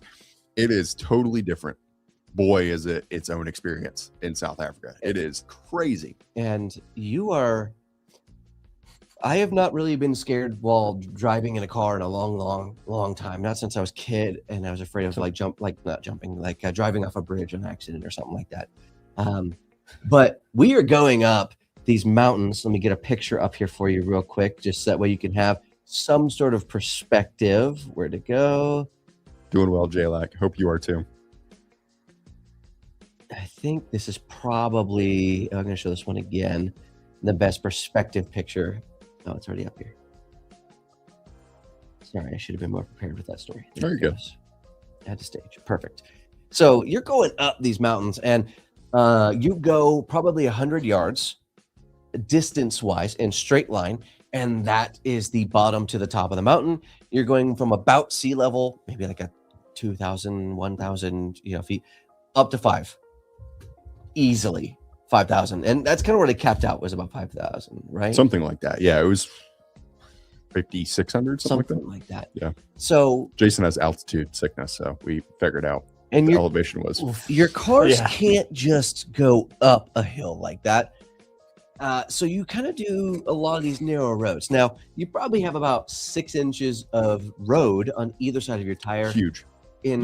Huge, absolutely massive amount of space. On either side of your car going up these roads, once you get into the cliffside of the mountain. Everywhere else on the top and the bottom, obviously you have plenty of space. And then you have switchbacks, and you're just kind of weaving up this massive That'd be mountain. getting Any one of car those. sick. Literally, you could probably zoom in and Yeah, find I one on can't that do mountain it. right there. I can't zoom in for you guys. I can't ride with someone when you get like switchbacks and stuff like that. Oh, yeah. I can't ride it. I can drive it, no problem. Mhm. But if I'm riding with someone, I will get sick. I don't I think can't. you In the would- mornings, I got a little queasy sometimes, Yeah. and then after that, I was good. Yeah. But it's just like I don't know. I get that way waking up too early in the morning, anyways. Yeah. And so I think the combination got me. But once you get up there, you see this view, you're like, I'm good. Yeah. It all kind of dissipates. There was a moment we were going up these switchbacks, and every once in a while, they're very steep. These potholes are just massive. They're just divots in the road. I mean, they would take out a normal tire. These Hiluxes are incredible, by the way. I've never seen a Hilux, any car, do what these ones did as consistently as it did in this place. But Off topic. Can you fit a Rattler in the glove box? We didn't have one to try. Yeah. Actually, I wish they had a honey badger. We Yeah. could have tried Oh, that. we probably could have. But You go around this little switchback, and most of the time they're not quite wide enough for you to make the full turn in one turn. So you have to stop, back up, and then continue up. When you only have 6 inches of space on either side of your That's car, a massive amount of space. you go and make the turn. You're facing the mountain. Your butt is away from the mountain. You're sitting on the back of the truck sometimes, which I was in one of these cases, and you can't see the road. There is no road in my view, and I know he can't see the road except for in the side mirrors, and he puts them down, and he slowly lets it back.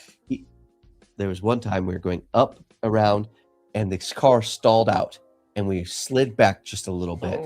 And I tensed up, and I was I'll like, make you pucker. Here we go. Here we go. We're going to see how tough this thing really is. We made it, though. That happened a couple times. That was terrifying. And then you kind of got used to it. Anyway, moving on. Leroy said, when I was there, I took my 7mm rim mag and 30-06. I kept a 10mm hip whenever I go into the field. We couldn't. We weren't traveling with pistols, so that was why. Yeah. And honestly, we really didn't need that. Oh, you say that. You didn't walk home at 1 a.m. and meet this guy. Hang on. But even then, would you have had that 10mm on you? Probably not. Yeah, I was Kept gonna that say thing on him. For other reasons. We were hunting out there. How do I delete things on here? I want to add another photo, but I can't because we have too many things up. The Roofer Studio. There we go. So one of the nights I was going back. So speaking of a time when I wish I had a pistol on me, this thing, I am walking in between our main house to where we were sleeping. And I don't know if you could see it well in that photo. That thing has horns that are probably 2 feet long. I'm walking back to the room, and I'm not in the best state of mind. I'm tired. I'm very tired. And I look to my left, and this thing was staring at me, met my gaze. And I see the horns on this thing just sticking off. I'm like, I can't run faster than this thing. There's a telephone pole in between you and me. It's a power pole. So I just stood there on the other side of the power pole and let him trot off, because if he decided to, like a goat does where he wants to check you, I'm getting speared. Yeah. So yeah, I thought about it at that moment. I was like, I wish I had a pistol on me. Yeah. Anyway. Yeah. No, I feel like it was pretty safe there as far as not having to have a sidearm. But I mean, why limit yourself, right? If you have the availability to carry sidearm, by no means are any of us saying not to. We just didn't, and we didn't feel like we needed it very often. No, again, not in an area where there's predominant predators. That's for sure. Yeah, no need for a Glock 20 there, huh? I mean, like I said, wouldn't say no don't need, limit yourself, right? I mean, just because we didn't doesn't mean you should. JXP 10 high points. Be good. Exactly. So, what were your impressions, Ryan, of South Africa? Never having been there, coming from you've been to a ton of different places. Go ahead and list a couple off. Grew up going to England, France, Germany, but never anywhere like South Africa. It was mainly European countries. I went to Japan. Yeah, love doing that. So kind of having traveled around the world a little bit, how was South Africa once we got there and you could see it during the day? I forgot South America, actually. My aunt ran an orphanage in South America or Central America and Panama. And that was actually the most similar climate to what this was. Not like the rainforest area, but there was some kind of dry area that there was kind of similar to that. Like they were kind of similar. Also, it was raining while we were there. Yeah. So typically South Africa is more like a desert, and it was gorgeous green everywhere. It was crazy how much rain there was. So it's kind of its own thing. You can't really compare it to too much here. I would say in the US kind of reminds me of Wyoming, Montana, where it's got the dry hills. Yeah. Idaho. But then Idaho. Yeah, I was about to say some of those pictures kind of look like what we saw in Idaho. Here's the craziest thing. Hey, punch the mic. The craziest thing about this, though, is that I feel like the mountains looked taller than they actually were. 5,000 feet isn't a huge mountain. It's also not a small mountain. But out west, you get up into the tens of thousands pretty easily in some areas. So those are huge mountains. These are just all about 5,000 feet. Every single one of them. Yes. Tom responded. He said they have a variety of rifles in every caliber. That way we don't have to bring our own. Yes, I have long pants and long shirts. Been packing and repacking my bags for the past week. I'm with you, dude. That is such a fun thing to do right before a big trip. You're psyched to get everything together. That's actually like a big part of the fun that I don't think people talk about is preparing, getting everything ready, because like going through that in your head is so much fun. And then you actually like go out into the field and you nail it. That's so much fun. Or you don't. And then you're like, crap. And you learn. Yes. Yeah. I will say, look at the temperatures. I don't know exactly where you're going, but look at the temperatures at night. The wind there is a little bit different. I mentioned it earlier, how you can hear the winds. You don't hear them out there. They just kind of pop up and then you're like, wow, that's a lot of wind. And it is usually more consistent, heavier wind than you probably are used to experiencing out here, unless if you live in the middle of the country. Yeah. And when it's cold, you can feel like from day to night, you can feel the change in the winds immediately. Like we went out until dark pretty much every night. And I was sitting up on the back of the truck and I was like, man, it's getting dark and it kind of feels nice out. And then the chill hit and I was like, whoa, yeah, that got cold so fast. I'm sitting out here in short sleeves sweating. Now I need a jacket and I'm like, I want to sit in the car. Yeah. Tom, let us know what ranges you end up going hunting at, because I'm interested. We like I said, we were hunting very long ranges from what most people do. Come back and tell us that experience, because I would love to know. Apparently like 200's the max that people go out to. I'm gonna pop this one up pretty quick because I don't want you two to get mad. Thank you so much. We appreciate it, brother. Cool. Did you guys? We'd love to talk about it more, but YouTube. Yeah. Like that. Yeah. We appreciate you. Did you guys eat the meat fresh? Yeah, actually. You would hunt, and then the next day, I think it was like 24 hours. Yep. You would have whatever that was, and I forgot to ask you this. So this is mystery meat half the time. Yeah, because they didn't really speak great English in some places, or some of the ladies that were cooking it, so I couldn't tell what they were saying. Did you have stomach problems when you came back after you ate an American piece of food? I did, dude. Okay, so I was curious about that. When I got back, we had been 7 days of eating very clean. Like we didn't have hardly anything processed except for the granola bars that I brought along with us from here, because I was like, I want to have something out in the field. And I got back, the first meal I had, my stomach was so upset. I still, to this day, I haven't actually eaten a full meal. Really? Yeah. Jeez. I also got sick. So that may have played a factor. What was your first meal when you got back? I think it was like chicken strips. What was it? Chicken what? Chicken strips. Yeah. Well, I mean, to be fair, I kind of had that. My first meal back, I was like, man, I want some Chick-fil-A. Yeah. That's Lord's chicken right there. I was like, I got to get some of that. I never had issues with Chick-fil-A. Ate it, and that was a rough night. Yeah. It was crazy. Yeah. So what was his name? Tom, was it? Right? Yeah, Tom. When you go out there, if you eat a lot of the food that's out there that they're cooking for you and preparing, be kind of ready for that when you get home.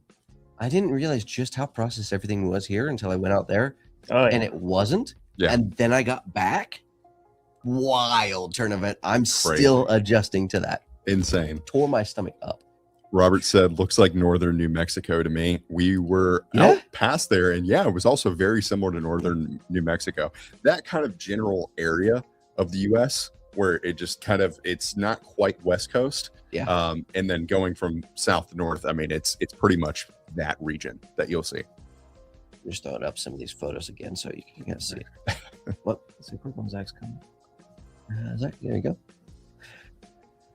So are you all going to get a fix or mega fix now to add to your safe? It's already on my list. I didn't go, but I've had a fix on my list for a while. I want one in 8.6. Exactly. And that's the one I have. That's the one you have. I do. I love. I shot his and I was like, I want one. It's amazing. I would say personally in North Carolina, I don't think that many people need mega fixes. Yeah. Yeah. I mean, you're hunting like whitetail here. That's pretty much the craziest thing. You might find some boar every now and again. Yeah. But so really it's whitetail. Boombox is definitely going to enter my safe. Yeah. I got to make it happen. I've been debating how many big caliber guns have I gone through, gas guns at this point? a lot. What do you mean as far as like going through like researching, figuring it out? You've probably for months, probably 6 guns recently. Yeah, and like I started out with like SR-25, went through all that, and I'm just like, man, that boombox, that 8.6 caliber, because they do hunt with that out there, 8.6, and they said it's very effective. It's just not as effective on the big game as like 300 Win Mag. Some of those. I think I'm just gonna stick with a fix and 8.6 because I can. At least that's bolt action. I won't blow through an entire mag. Yeah, exactly. Well, that's what's cool about 8.6 is that like there's so much of it I see is actually hunting ammo more than range ammo. Yeah. So everyone uses it for that. It's easy to the find. funny part was I don't remember if it was Mike that's in the chat. Someone emailed in and asked me. They're like, "What's a good plinking 8.6 ammo?" And I was like, 300 blackout. 300 blackout. I would not use 8.6 to barrel swap. Yeah. To plink with. But. Yeah, or 308. Yeah, we go barrel swap and do 308. Yeah. Like that was one of the reasons why I was thinking about the SIG is because I could barrel swap. I have more opportunities to barrel swap, or just something a little bit quicker. Yeah, see, it was Mike. I thought I remembered. Yeah, he asked me. I was like, I don't know if there's any. No, and the thing is, I use range 8.6 literally not to just like dump into trash. I use it to sight in closer for my hunting ammo, and then I dial it in with the hunting ammo. So I shot some of his ammo last time we went to the range, and I felt bad about it. I feel like I owed him at least $12. Exactly. I only shot 2 rounds. So I haven't really made any announcements in this stream, so I'm gonna kind of go real quick. This is a new take for us. Agreed, Mike. In hunting. So if you guys have any interest in this, please comment after this video is posted on YouTube. And also, as we have some of these videos coming up, you guys telling us that you do or don't like it does sometimes feed into what we do and kind of the direction we take. Hunting is definitely a lot more intricate than I initially thought. So I would love if you guys showed your support in that, in comment section, things like that, and supporting the videos as they come out. Please do so. One thing, Mike's comment, spot on. That is probably the best plinking 8.6 ammo you can find. And there's one place to find it. Yep. Just saying. That's where I got mine from. And yeah, it's actually like good price. That's where Mike got his from too. Yeah. Would you like to read that one, Ryan? Do you think you'll ever see a P320 Gen 2? The X compact, short slide, and compact grip are exactly what I'm looking for, but I'd rather avoid the lingering P320 stigma. I don't know. If I was them, I would not make a P320 Gen 2. Yeah. I would probably go a different route. Yeah. I mean, there's always a 365. That's true. Just get the 365 and get a different grip module or something. But Chris, to answer your question, personally, I would hold out. Yeah. Some answers to the statement that I made while we are laughing at that. Just be patient. Leroy says, I would love you guys to do more hunting videos with the products you talk about all the time. Yeah. Okay. Mike says maybe. And then we have like the full circle. He's talking about ammo. Yeah. To be honest, I'm not that interested in hunting stuff. Tactical is way more interesting to me. So this is actually good feedback. I do appreciate that. So thank you guys for that. I would say, or I was going to say OTH world. Have you been hunting before? Because I think I get it. Like if you totally haven't, but the more you get involved in it, the more I think it's applicable. Obviously tactical stuff is applicable too with home defense, so many different areas, especially with if you're in a military law enforcement profession. But I would definitely get more involved in hunting because it's something that you would actually need to use realistically. And it's more than anything else. It's kind of a really interesting parallel. I think a lot of it from the tactical world that people don't put that much thought into. Like, okay, we all prepare for the end of the world scenarios, right? We've all talked about that at some point. Zombies. Yep. Great. End of the world. How are you gonna eat? Yep. And so the parallel is there, and I don't think a lot of people dive into it enough. Yeah. And real quick to that point, I'm saying for long guns specifically, it is the most applicable real use scenario that you're going to be using long gun. Yeah. So It makes sense. good to try. But anyway, thank you Pistols for are different. your comment. I appreciate that. The other guy, the guy says too snappy. I'm assuming he's talking about the 365. Get a By the way, what? The 365 too snappy? not the 365, the fuse specifically. This- You the said, I think fuse- you said the fuse. the fuse is snappy. I was surprised. I didn't love the fuse. Shoot mine. It's I not did. that I don't like Huh? the You didn't P365. shoot mine. Love the I did. P365. Win. Remember when I was trying to decide what carry pistol I wanted to buy? I took yours to the range and shot it. Oh yeah, I had the other. It had the other. You need to shoot mine now. Shoot mine. Slide. Shoot mine. Slide. I ended up buying a P365. That's Either way. So yeah. get the macro or I use that FDES slide. I think pretty good, and it's Yep. not snappy. So the weird part about the fuse to me is that like I would think a longer slide would actually tame the recoil. So don't I think think it what does. it doesn't, but well on that gun it doesn't, but they use a polymer guide rod, and I think that is what you're feeling. Mm. Because Uh, the macro shoots great to me. I think the macro shoots better than the I fuse. agree. I agree with the macro. I carry a Glock 19 every day, so just do that. The P365 macro is basically what I carry, and that's the best way to explain it. Yep. Mike says, I definitely love the hunting talk. You guys should come here to Texas and go hog hunting. I do want to do some hog hunting. It's like What- we know dude. somebody that's out there. We have talked about doing this exact thing many times, and Yeah. we're probably going to do that in the next year. Yeah. Yeah. So very, very There's a- intriguing that you brought that up. There's a high likelihood we're going to do that the next year. And Mike, Do some hunting content. and so just for the record, so that way people don't think this is a creepy statement I'm about to make next, Mike is one of the $100 Club. We've emailed back and forth a couple of times with some questions and some answers. We may actually be getting pretty close to where you're at, if I recall correctly. You don't have to say on the stream. Please don't tell us your location on the stream. But yeah, so we might be pretty close. And there's like maybe we 2 stop by and say companies what's we Yeah. talked to that want to do that. yes, Yeah. yes. All right, there was one more real quick. Wow, comments are coming in. Woof. He said, OTH World said, Mm. no, I'm the German guy, so I watch all the gun content just because I find it interesting and not to apply it apart from airsoft. Okay, gotcha. Yeah. It's just, it's, and Zach actually just talked about it in the comment below this. You know, the 2A is wide, and all the audiences matter in different ways. It's important to recognize all of those and to kind of like figure out why people like that. Like it's Yeah. kind of just diversifying yourself. Yeah, it may not be your thing, but it may be someone else's thing. Well, and So- it may not be your thing right now. Yeah. But a year from now, you could get more into that. You know? Yeah. And here's something interesting. My Zach says, I agree with Mike. Keep it coming. The audience will shift and change, but the 2A it is wide, and the audience.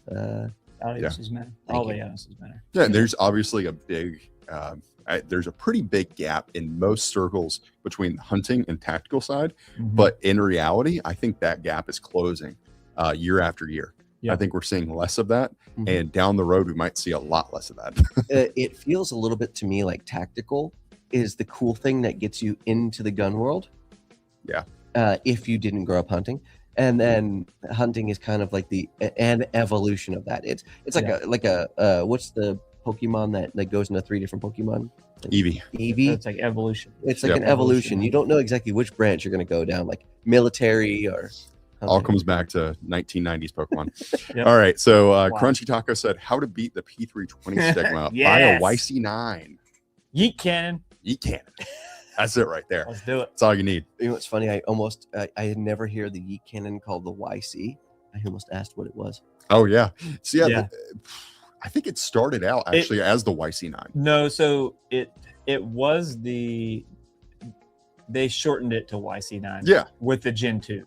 They shortened it because they made the Gen 1 was the C9. And then they made the Yeet Cannon version. And then they Okay. said they were going to make a Yeet Cannon version 2. And then that became That the was the YC9. YC9. I Yeah. gotcha. I thought it was YC9 first, then a Yeet Cannon. I Yeah. don't know. I see. Yeah. All right, we're gonna speed run some of these comments Women because that there's have some down lineage. farther that are funny. Thoughts on FRT and similar systems? Dude. Fantastic. Yeah. Get them. Atreus, AS Designs.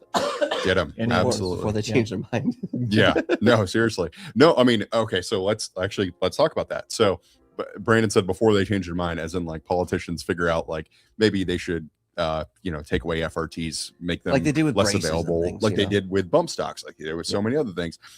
So that point is the more people that get involved in them, which I think the number is like 250,000 have to get involved before it's considered common use. So the closer we get to that number of more people getting them, the more common use it is, the harder it is for them to take it away. So get more people involved, get more involved. It's amazing. Yeah, because common use. Yeah, absolutely. Yep. That's the best thing I could say about that. Also, here's a comment for you to read, Ryan. How many 22 LR do you think you Take that, Jeffrey. Look, man, if I learn one thing from gun store lore, it's that one well placed shot to the head is all you need. Yeah, I've heard that argument literally growing up. Like, go to a gun store, they're like, brother, like, why do you need that 9mm? You just got 22 long. You got rifle. 22 You got no LR? recoil. If you need more, you got 45. That's all you need. Oh, Tom says we'll be in Limpopo province. The guide said nights are roughly 48 degrees wide and windy. Yeah. They also said rarely taking shots past 150 meters. Yeah. And the Limpopo is that northern South Africa I was talking about. Okay. That's that. So he's going to be over there. So at Amazing 40, hunting, I've heard. 48 degrees with high wind, it'll feel a little bit like 40-ish. Yeah. Yeah, and they rarely take any shots past 150 meters. That's the crazy part. Like when Nick said that, I was like, man, we are doing this wrong. Yep. Yeah. I thought for sure it was going to be way farther out. And part of the reason that they say that is because it's hard to get an accurate shot and it's less humane. Yes, exactly. And I was like, I didn't realize just how like the conservation thing went and extended to different areas of hunting that I just did not think about in my brain. We had some arguments out there in South Africa about that exact conversation. Like what it comes down to is what is ethical. Like that is a moving goalpost. You have to decipher what is ethical to you. And yeah, it's important to always get a well-placed shot. Yes, that was something that they talked about a lot. By the way, I love the way you guys interact with your community. It's truly appreciated. Keep up the good job. Awesome. We Thanks, appreciate that. Yep. This We is appreciate the support. I was going to say, appreciate you guys. We couldn't do this if it wasn't for you guys asking these questions the coolest and job in us the world. allowing us to interact with you. So thank you. Yeah. And then Mike responded to the statement that I made. It says, if you guys calm down and need a hanger-on is not a common term, I don't think. Mike, I'm sorry. Do you guys need a dingleberry? That's what a hanger-on means to be. I thought of too, but I get what you're trying to say. He says, I definitely tag along. You can use my 8.6 or FRT 3 in a blackout. If you'd like, Brendan and I will be like twins. I'm almost 7 feet tall. Oh, Mike, I love you. That's amazing. Dude. Yeah, and that would be super cool. I hope that we're close enough to be able to make something like that happen. Yes. I actually love the aesthetics of the X Compact, which is why I'm hoping for a 2.0. I was never a slim pistol guy because of the snappiness. Yeah, man. So one more time, just be patient. Yeah, just get Glock. He's a Glock 19. He already said it. No, he didn't. He said X Compact. He's talking about the P320. He later come back and said he later did that? He said Okay. something about I Glock missed that 19. We got some things here. Be patient, Chris, please. Patient. With the Taurus, Thank me later. because that is a handgun. Be careful. I just put in. Did you Look up your wasp. Cool. It's Yeah. awesome. Did you guys see that new one with the comp on it? Yeah, the gold barrel. I wish we could show it off. I Is it- know. is it It's over not there? in here. Okay. It's not in here. We got it. We got a couple. Yeah, I agree. That is 100%. Yes, Armando. Let's see how please have Mike on the channel. I would like to see a dedicated fan pop up on the video. Yeah, That'd be awesome. there's never an issue with that. We actually have tried to invite fans out to do things from time to time. You'd be surprised when people say, "Yeah, I'm good."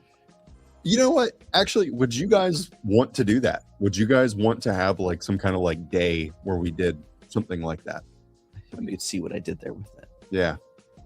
Let us know. That would be We ran into something. some people like when we went to NRA. Yeah, And we had the did. booth at NRA. Mhm. That was cool. We got to interact with a lot of people then. Because that would be a lot of fun. I would love to do something like that. And we have the crew nowadays to set that up. There's no way. Y'all just, what is that? No way. I'll just show that on live stream. I don't know exactly what he's referring to, but yeah, we show some crazy stuff sometimes on live streams. Talking about the Dingle Bear? I don't know. Oh, I don't know. Maybe. I don't know. Thoughts on the Mark 1? At the end of these live streams usually get pretty rowdy. Oh, I think we hit the same Yep. one Yep. at the same time. Yep. Thoughts on the Sons of Liberty Gunworks Mark 1. Josh, what are your thoughts? Oh, I love my Sons of Liberty Mark 1. You are the only owner at this table, unfortunately. I'm sorry, bro. I've been asking. What's going on with that, man? I don't know. I keep asking for updates. I got nothing. So just so that way, the people that are Randy, watching if this you're have no Randy, idea what's if you're going on. if you're watching this, Randy, I Right. need you to hurry up on that FDE one. Can you give some backstory so people understand what it is that you're insinuating? This one's for Sons of Liberty. Guys, I saw the Mark 1. I saw what you did, and I said, wow, I want what you did for other people for you to do to me. And unfortunately, you have not sent that Mark 1. By the way, this is not like a marketing thing where you're sending it for free for like samples No, or we anything paid like for that. it. No, I purchased it. I would pay for it. I paid for it. And I've been Still waiting. on it. I've been waiting about how many months? We ordered them right after SHOT Show. Mine came in. After shots. That actually is longer than I thought it was. I Yeah. thought you were going to say 4 months. No, That's, I think we ordered them. Yeah, I think we ordered them like February or March. February, March. Okay, so about 5 months. Come on, They had some Mark 1. contracts. They Come had on, some- they had FDE some Mark 1. contracts to fill. Come on. I really want it. I really want to use it. Oh, that sounds definitely great when you say it like that. I see what you've done for others. Yes, And I want that done for me. I feel like that would be on a. Never mind. I'm not going to say that. Yep. Bucky Beltfed. I like hunting and tactical both. Me Cool. too, Bucky. Hey, and a Rumble comment. Oh, it doesn't show here. That's a Rumble comment. Thank you so much for Yeah. commenting from Rumble. I agree. I think it's good to be well versed in many different areas within firearms. Absolutely. Speaking of, what was it? Oh, this is the 22 for the giraffe. That's what he was saying that towards. Oh, Actually, we talked about this Oh, we talked about this with Ryan, Yeah. the PH, Yeah. and I brought up 243 exactly. 243 is awesome. 243 is like 6.5 Creedmoor versus 6.5 Creedmoor became popular, and 6.5 Creedmoor is, you can find, I think, better. How do I say this correctly? You can find 6.5 Creedmoor from great manufacturers, and I tend to find them from people who make great ammo.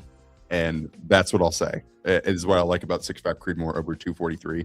But there are a lot of hunters out there who use 243, and there's nothing wrong with it whatsoever. And I wanted to roll back to this one real quick as well. I'm getting my hunting license Saturday, and my trip is in October. I'm so excited. Would love to see more hunting information on the channel, especially being a woman. But it's great because hey, if we do anything more, I'm hoping we can get Eliza involved in that, and then you can see it, because I don't think she may correct me on this, so I apologize if I'm absolutely incorrect. I don't think she's done hunting. I don't before. think she has. I don't think she has either. So that would be a very interesting perspective to see, especially from like the female perspective, never having seen or done that before. Yeah.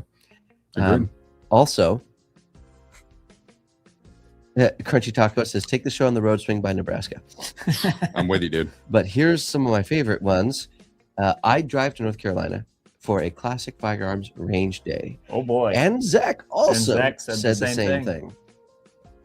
And I do have their emails. I would love a classic firearms hunt and gun. Oh, that'd be an interesting. Ooh. That would be cool. Yeah. Mhm. And then Zach just comes back and just says CF range day. Yeah, it would be Oh, really That'd be cool. awesome. I love them. Yes, those have been quite fun to That do was for Sons of Liberty, man. Yeah. Yeah. Those guys. someone clip that and send it to them. too. I'll clip it when the stream's over. I'm gonna send it to Randy. It's so funny because I think most people would be like, "Oh yeah, he's getting one for marketing purposes." No, Yeah. no, I'm buying one. Yeah. I'm waiting like everybody. Yeah. That's funny. Sons of Liberty Gunworks is too busy with the yachts. Uncle Sam bought them. Exactly. Yeah. It's like, oh man. And now I don't think you can do FTE. You can't anymore. do the FTE anodized or the green anodized. I hope which the is people one that I got. already paid for it can do it. Exactly. That's my hope. They said we were still getting our order. Well, So that's good. I already- Maybe they and I didn't even look at what it asked. was. They didn't say when. they didn't. That's They the did problem. not say They're when. like, we have an outstanding order. We just don't want to fulfill it. So You'll get it. We don't know when. Yeah. You'll get it. I will share a little bit on the story Yes. later in a video, but I think ethical shots are so important. This is from Oathworld. Are important in hunting. You're already killing an animal that did nothing wrong. Minimizing suffering is the least you can do. That's why I'm really skeptical on helo hunters. Yeah. That's a great point. Mhm. Love that. That was definitely my focus, like in Africa, like shot placement. Mhm. I had the personal hunter tell me exactly where I needed to put the bullet. Yeah. And then it was just my job to figure out how to get it there. And it was important too to learn the anatomy of these animals versus animals that we have here. So their organs, their vital organs, are actually pushed more forward to the front of the animal, the chest area, than what we have here. So yeah, it was an interesting learning experience. Oh, what? I did. What is it, I paid you money not do the things for me. dude? That's do the things. dude. You can take it out of context. It still holds weight. Oh, that's a great. I said what I said. I said what I said. I'm not taking it back. I see what you do for others, do for me. If you're having issues with an FRT/super safety in your firearms when you're going to the range, you might want to Heavier check buffer. a Heavier few buffer. operational things about your AR or whatever you're putting it in first. Because a Yeah. lot of times I have found in the 5 or so that I've messed with that it oftentimes is the gun, not the super safety or FRT. Yeah. So just a thought. Yeah, you got to play around with the buffers a little bit. Wow, there's so many comments we What got do to you get through. There's a girl Me here. too. I drive to NC. Right, you in Michigan. It's not that far. How do you know that? Huh? How do you I know him. Do I know that we guy. know him? I used to play. I think he's played Call of Duty with us before. Ah, okay, cool. All right. And Wizard said it's only 12 hours for me. Man, that's so long. Dude, said everybody- I would okay. drive from Arkansas. All right. Okay. You First have off, all right, that's- let's talk about this. All right. We got to do it. Yep. All right. Look, Listen. We've done that. We went through this before in the past, but But now We can this get is it over coming the- from someone. This is coming from Ben at Classic, that he's interested in doing this, which is the part we needed. So okay. Yeah. I think if he's interested in it, people want it. We need to do it. And That's what it is. That's one of the reasons I planted the seed here, because I know we've talked about that, and it's a kind of like we never want to overpromise anything. Yeah. Yeah. Like ever. Like that is the worst thing we could do for especially you guys watching. So that's why we try to like be touchy with certain things. But yeah, that is something that is in the ethos at the moment, I would say. You guys will be the first Oh, dibs yeah. on it, without a doubt. Live streams is where you'll find out 1st. Mhm. I love being able to give tidbits away towards the end of these live streams because nobody watches to this point. I can tell you right now, it's not going to be one of those like open to all, so that we can keep things finite and we can keep things safe at the range. Yeah. Because when we get tons of people out there, it gets pretty crazy. You got to worry about insurance, liability, all that stuff. Yeah. So it's going to be limited numbers. So in that case, we want to give it to you guys first if we're going to do that. But And if we need to build the groundwork. if Yeah. it's something that we 100% run with and do, because I want to make sure that there's a little bit of mystery there, it would definitely be small at first. I could see it growing later. Agreed. Okay, moving. Ryan's like, Come on. Hot take. Oh yeah. Zeke says truth. I'm so far behind in comments. I don't know what statement that was for. Might have been Sons of Liberty. Big Ben is in. I don't Say know when. shiny jars. Yeah. Big Ben doesn't say when. I love it that people remember Ben. Ben. Like I love it when there's the history is not forgotten. I feel like that's important for everybody. Ben is awesome. Yes. Tuning, very important with an FRT. They're not as plug and play as what people would expect and want to think. 100% true. And I mean, if you think about it, it kind of makes sense. Nobody's building these ARs, intending them to do what an FRT does for the civilian market. Oh, as of like a month ago, people are doing that now. Now. Yeah. Did you just buy one? What do you mean? An AR that Did I would just buy be an AR? built for something like that? No, but they just started producing them like with FRTs in them. Yes. Yeah. That's what I was saying. And that's the point. Like Mhm. a lot of people don't own those. So you just gotta think about that. Maybe look into one of those that is being built with it in mind and say, what's different from what I have? And then kind of start there. Here's the answer. And Josh addressed this. Just put an H2 or H3 in it. That's H2. the buffer. The buffer is one of the biggest things that you need to. Correct me if I'm wrong, Josh, because Josh is on the sales side, so he gets to see more of the numbers than what Brandon and I see. Yeah. But I'm pretty sure H3s have been hard to come by. H3s, the prices have started going up. Just tungsten price has been going up across the board. So there's been very few. So you're But telling me I I've can sell been mine for able to. 1,000? Huh? So you're telling me I can sell mine for 1,000? I don't have know like about 3. that. I don't know about that. But they're out People there. are going to price gouge. I mean, that's they're- demand's they're- there, supply's yeah, not. yeah, That's yeah. what happens. I am joking, by the way. They may be on a place. We may have had Charger. some. Yeah. Computer is like.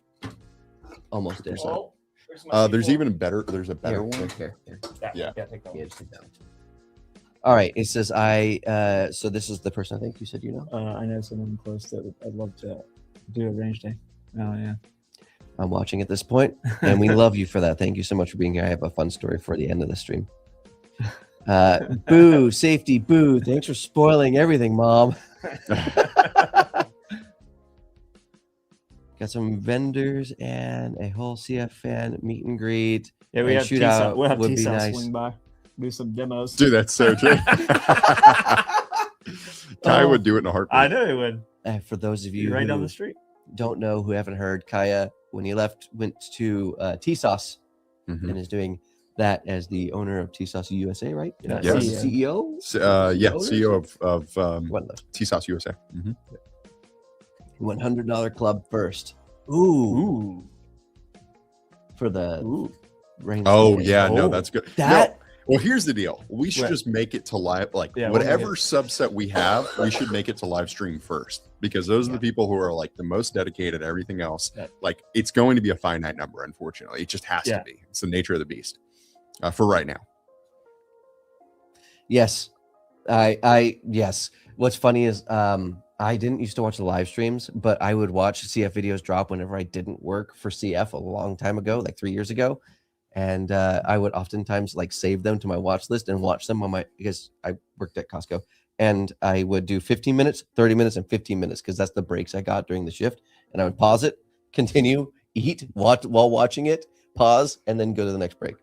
It was fun. I used to pester Clint in the comments when he was doing live streams. That's funny. All right, long range shots at Tannerite. Now that's the way you would know if you hit target or not. Yes, exactly.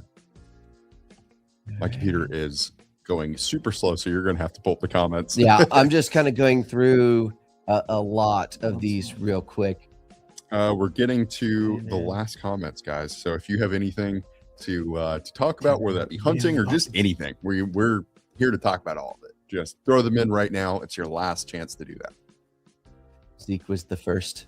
Zeke was the first. He was the first. Yes, I think it was Shiny Jars. I don't know actually. I don't think I ever counted who was first. I just counted what the totals were.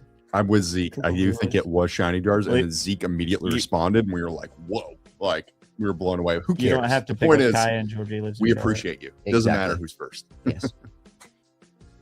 Kaya lives in Charlotte still, so Yeah. in That's the true. area. That's true. So Jeez, my computer is. all right. Like frozen. Since Okay, we're done with that, can I share my story? go for it. My second one that we got in Africa story. Mhm. Okay. So I now get to share one of the things that I got out in Africa during the hunt. I'm very excited for this because I've been wanting to tell these stories. I've been telling them to my family for what feels like days. So we are towards the end of a day. I'm going to leave most of that a mystery. We are driving out, and the reason why I'm sharing the story is because we actually don't have like hardly any footage at all of this particular story. We're driving on the back of a Toyota Hilux. I'm sitting up back, and they said, "All right, Brandon, it's your turn." So I get out, or I get on the back, got the Mega Fix in my hands, and I'm like, man, I don't know if we're gonna get it. The sun, you're watching the sun go down. It is like from my perspective, a couple inches off of the mountains, and I'm like, I don't think this is gonna happen. And our personal hunter stops on the road, backs up, like literally backs up. Then you see him go out the window with his binoculars. And then he looks up at me because I'm in the back of the truck. I'm leaning over slightly watching him. And he says, "It's time." And I was like, "Oh, let's go." And so I hop out of the truck because I'm not very tall. You know, that joke's going to happen somewhere in the comments. I know it. And He jumped very far. It was That was a weird noise. yeah, that was He jumped me. very far. And then we are immediately met by a fence, which was probably up to my chest. It's a barbed It wire wasn't that fence. Yeah, it's probably about 2 feet tall. No, Yeah, right. No, that was dumb. it was almost dark. There's a barbed wire fence. I have to get over it. Our personal hunter has clearly done this a couple of times, and so Jason links his hands and helps me get up over. Ryan's on my left. I got one hand on him, and I'm like stepping on Jason's hand, getting up over the fence. I'm like, I made it. And then we get 50 yards, can't find the animal. There's another fence. And he's like, he just hops over it like it's nothing, the personal hunter. I'm like, oh my gosh, this is so frustrating. Now I'm like, I look back, Jason's caught up. He's like out of breath. And then he does the thing again. So I just hop over this, almost get stuck that time on the fence. I was very nervous about that. I thought that was going to be bad. We're coming Is this around. story about just you defeating the fence? That's what and it getting feels over. It's like I overcame adversity on the field. Yes. We go another 30 yards, kind of round a little bit of like a watering hole, and like 3 warthogs just book it to the left. And I was like, huh? And the person looks back at me and says, no. And the warthog is running insanely fast, clotheslines himself on the fence. There's another fence that way.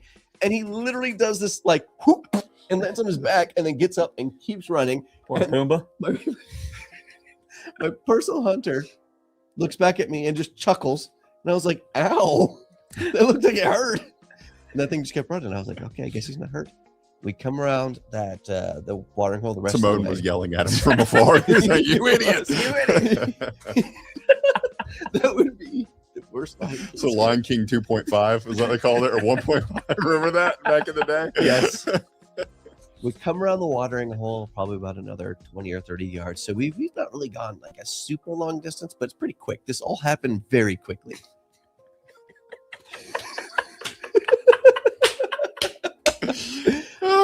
Yes, and That's too funny, dude. that one too. So come around that, and my personal hunter goes into like serious mode real quick, and you could just sense it's like, oh, there's something I can't see. There's bushes in the way, and then he sees it.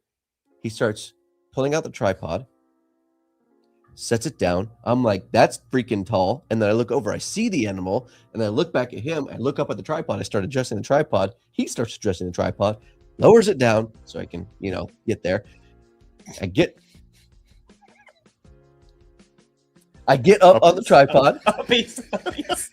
I was waiting for you to say it. I thought you were going to say it. I get there. It's he reads out, whispers into my ear, kind of creepily, 125 yards. Sorry. Dude, I can't get the image out of my head of you holding a mega fix and the PH is holding over your armpits. And he's That's like, gotta be a shirt. Take the shot. Take the That's shot. gotta be a shirt. He whispers into my ear, 125. I know that's 125 yards away. This is not a long shot.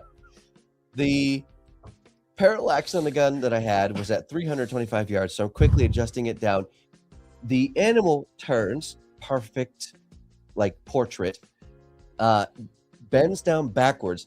He's now basically yelling in my ear, shoot, shoot, shoot, shoot, shoot, shoot, shoot. And I'm like, I don't have what I want, where I want to get, because I know exactly where I need to hit. I finally get it there, and bang, straight through, perfect, immediately on contact, down, no movement. Did we ever find the shot placement on that one? Yeah. You did? Yeah, Okay. yeah. So it went, I think it hit like a rib or something, or like something on the inside, because it went in exactly where you want it to go, and then it kind of went left and came out almost like the back of the shoulder. That was actually our best day in terms of like shot placement. We had but 2 red lech. Well, yeah, we can say. Well, it was. I'm going to show a picture. It's not on video. I mean, so that's the question is can I show a picture of it on YouTube of me sitting next to it? I would assume so. Well, worst case scenario, I could just real quick and then take it down real quick so everybody could see it. Yeah. Yeah. Probably. We're towards the end. I feel like, all right, I'm gonna try it. Can you crop it so you can't? It looks like you're just. I feel like they'd be fine. As sad as it sounds, it's like you ever seen those people taking pictures like drugged up animals? Yeah. And they're like fine with that, but like hunting, no, definitely don't do that. Yeah. Let me zoom in real quick and see on my computer before I put it up. Just so to if you can't see the impact, you can't tell. It's that's like exactly what I was thinking. Oh yeah, you could definitely see the impact. Yeah, that's my thought. There ain't no way you're getting around that. Yeah, I don't know for live streams. Live streams, some of that stuff's weird. Like we can talk about guns all day long, but then don't hold the gun in live stream. No, definitely not. Yeah, maybe I can edit it real quick while we're doing that. Oh, hang on. I can't see. Dang it. All right, read the comments. You got a bright screen. You can still see it. Look at that. I can't read the comments. You read the comments. Okay, which one? All right, let's go. Oh, man, there was a bunch of them. Ryan was correct. Shiny Jars bought pizza. I followed up with beer and wine. Oh, yeah. Yeah, so Shiny Jars was the first, but dude, you guys are both amazing. That's what matters. But he gets the credit. PH had to help him because Brandon left the step stool in the truck. Got him. I saw that one. That's hilarious. All right, so awesome story. You're not Ted Nugent. Probably can't get away with it. We're just gonna be. Yeah, I can't go any farther to the left. Yeah. Gemini says that will violate YouTube's platform policies. Yeah. Yeah. Yeah, and especially with like live streams versus videos, that's where it gets. So if I crop it to where you can only see half the head and the antlers and can't see anything else, and we call it a drugged up animal. Yeah, it's taxidermy. Yeah, it's true. Yeah. All right. So in that case, I have what I think I need. I have cropped it. There we go. And now I am going to pop it up because it's beautiful. I want you guys to be able to see. Like these things are absolutely gorgeous. Now, this picture has nothing to do with Brandon's story he was just telling. That's correct. This is just a representation of what the type of animal. Because we can't show that on YouTube. We can't show that, unfortunately. So you guys will understand that this is not that. No. I didn't look at the camera. No one did. All right, there we go. There we go. Yeah, there's a good example of what a red lechwe looks like. Absolutely beautiful animal. Gorgeous. And then I'm going to take it down just as quick as we put it up, just in case. But yeah, and so that was I think I could say that was number 2. Yeah. Safely I could say that was number 2, and that was what I got. So happy. So there's like moments of like when you realize everything that's like going through your head. It's kind of crazy, that moment when you see everything happen, and I'm trying not to be descriptive for YouTube. Beautiful. Exactly. Yeah, exactly. 100%. Yes. But that day in particular, we don't have this on video, so we can talk about it. That was our red lechwe day, where Brandon and I both got red lechwe, and Dos leches. Dos leches. So you guys will hear it's gonna feel like a documentary, the video we put together, but Jason, he couldn't remember the name lechwe for some reason. Lechwe? He was like, Tres leches. Tres leches. He was like, it's Tres leches. That's how I remember the animal's name. Yeah, it did work, actually. It did, yeah. I could not remember what it was for a while. And then I think it was the end of the first day, we saw that red lechwe, and Brandon and I were both like, oh yeah. It's absolutely beautiful. Yeah, it's gotta happen. That's what we're going after. Mhm. And then sure enough, on one of those days, both had red lechwe, both like pretty close range shots, and both one shot down. That was it. Yep. Yeah. And that was like all. Here's what's crazy. A lot of people talk about how, and I'll get more into detail this in the video, the main video, if I get to share that story. But I was expecting when you're doing something like that, have more adrenaline going, to not have clear mind. But like my mind cleared up really well, and I was able to do everything. And I was like, there were all conscious decisions I was making as it was happening. There was no shaky, there was no jittery, there was none of that. It was very clean, clear. I understand what needs to happen. Yeah. I understand where it needs to happen. And it was just very clear. Mhm. I really expected my brain to be muddy, chaotic, shaky a bit, anxiety, adrenaline. And I was very surprised that it didn't happen. And the other thing is too with that, fortunately for both of ours, that day they were crystal clear shots. Yep. Like we both actually stalked those red lechwe and like went through the brush and like actually took time to go find them so that we could get a close range shot. And it was like their shoulder right there. There was nothing to like, miss or anything like that. It was like, hey, this is where you're supposed to hit. Yeah, absolutely. So that made it a lot easier. Yeah. So that was the story that we're allowed to share. And there's going to be a video in that documentary style, which I'm very proud of, that I got to film and be a part of, and to go out and do that whole thing. But that's also pretty much the end of this live stream. Yeah. I also want to make a point. Should we like do a spoiler as many times as we can towards the end of a live stream to keep people here until the end of the live stream? What spoiler? Any spoiler at any point. Like this was kind of a spoiler for this stream, Okay. I feel like that was a pretty big spoiler at the end, kind of what happens for one day of the trip. And that was a big day. No, making it a habit to do on every live stream, a spoiler at the end. Okay. Of just anything. Yeah. It could be something that we know, maybe we're not supposed to say, but Noah made us sign an NDA kind of thing. Unfortunately, they usually make us sign NDAs, which is why we can't say more when people ask us questions that we want to answer. It's true. Yeah. We're usually here anyway. Yeah, like how TV shows do. Oh, that's actually a good idea. Yeah. Next time on Dragon Ball Z. That would be Call cool. that the climax. Well, You know what's funny? I feel like you can hear my cold coming out of that one. Sorry, guys.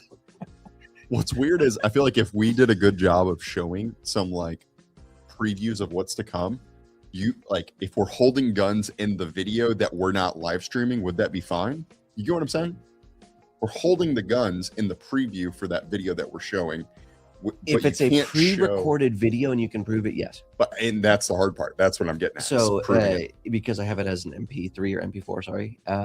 You can like show, the window. Yep. Okay. So that they can tell. And that would that's be what I would do. I would share screen instead of play video on that one. So you can see that it was being played off of a recorded video. Yeah. Because like some of these we wouldn't be able to, like, I'm imagining that photo if it took up the whole screen. Yep. Yeah. They might get confused. It's just sleepy. It's just a cliffhanger thumbnail. Yes. Did you do your documentary in Hattonsboro voice? That's funny. Oh man, we're just here anyway. Fingers crossed. This is why Jason needs to be drinking on the live streams. Says it's a thumbnail. 1,000. I'm feeling like that's the spoiler thing. Looking forward to the video. You should clip in the videos of Josh. That's funny. I do have some videos from my vacation, but I'm not sure. Josh is like, you can't put those on YouTube. I can't put this on YouTube. Any thoughts on reloading 17HMR? I don't reload it. I don't reload. It's just easier for me to just go back there and grab. Yeah, it was a thumbnail. Brandon brought back African cooties. Nope. Well, actually, I am sick. Yeah, so. that's what I'm saying. Like, yeah, depends on the context behind that one. Yeah. That's why I said nope at first, and then my brain went somewhere else. No, but yes. Yeah, I actually got sick. It was actually kind of wild. Now we'll finish out by telling you to travel back home. Okay. Because we did over 24 hours travel back home. I think that was the hardest part. Yeah. Honest to goodness, getting there, fun because it's anticipation. Being there, fun because you're there. Coming home sucked. Yeah. And your immune system's compromised when you travel. That is a proven fact. Yep. It was That's the why same everyone thing in gets sick after reverse. SHOT Show. every year. Exactly. Yep. It was like the same thing in reverse, except for I almost got in trouble with the law at the airport. Oh, What'd you do? no. Yes. Did you get Yes. Did you get searched like I did with TSA that one time? Almost. No. Oh, Almost. God. No. They. Good You So want we to had- say it? We had driven to Port Elizabeth Airport. Yep.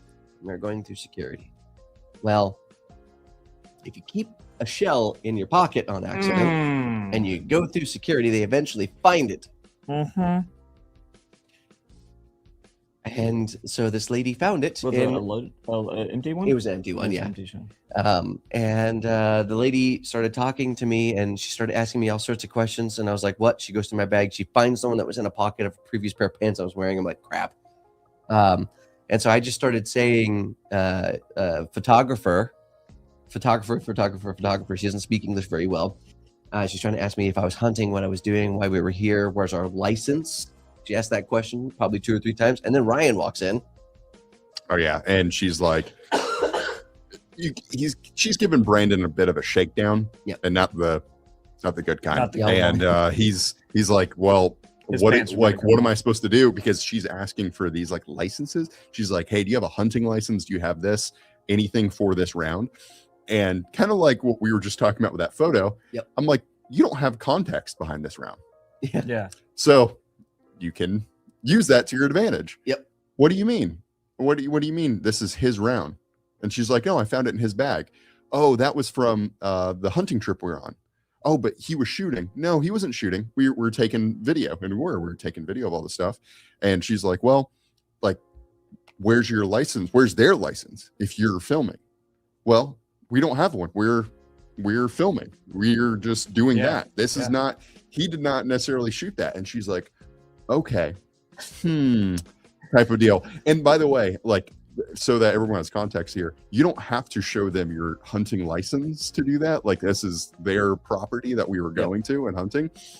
She just was kind of shaking Brandon down. So yeah, we had to circumvent that. And then eventually she gave it up. Keep hugging that cabin search.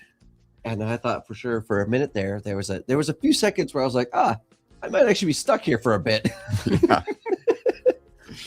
And She then- was, and we talked about that right before then. We were like, yeah, sometimes that'll happen here where like they'll see something that you might have on you and they can see that they'll have an angle. And the easy way is a lot of people just pay them. They're like, oh, here, I'll pay you this so that you don't have to say anything else. I didn't pay. I was We didn't letting do them that. My money. Mm-mm. I was like, no, I know I'm not in the wrong here. So Yeah, we you're did just nothing being wrong. a pain. Well, it's better than TSA taking your Canic USB drive Yeah. because they thought it was a gun at TSA. Like, Brandon got the short version of interrogation. Yeah, pretty much. And then we flew 2 hours back to Johannesburg, and then it was actually 16 hours on the way back because we're going against the wind. Something like that. Or with the wind. There's 17 there. Was it 17 there? There's 17 and a half. Mhm. Yep, never mind. Lied. And either way, it 17 and was a a half long there? flight. And that one was harder. I don't know what it was. I just know, I don't know exactly the timing. I just know there was 17 and a half because I was like, geez, that was a it long took way. longer. I think they went around because there was storms or something, and they had to go around a portion. Or maybe it was just they went around Ebola, and so we didn't have to worry about Yeah, that. that's true. Yeah, it's in the air. That was a thing. Airborne. So are we. In a plane. Exactly. And then Oh a boy. couple hours in Atlanta, and then back to Charlotte. So that was the behind the scenes of the trip. Which one? Click on it. There's The that one. bottom. The Brandon version of interrogation, which was short and Short and sweet. Yep. That's funny. That's a great. I actually might put that on a shirt. Brandon, we're taking short walks the stretch during the long See, flight. here's what people don't realize. That was like a track for me going around that airplane. That's like a. Yeah. He was doing laps. Yeah. I was having a great time. It was Kept normal. walking back and forth to the bathroom. My feet didn't touch the ground or nothing, you know. I knew Brandon was back in the office because all the chairs were on the floor again. So true. I sat down today. I was like, "Oh, I did too. I think we were passing that Yeah. chair around. Yeah. Yes. Man, None of us want to. it's so funny.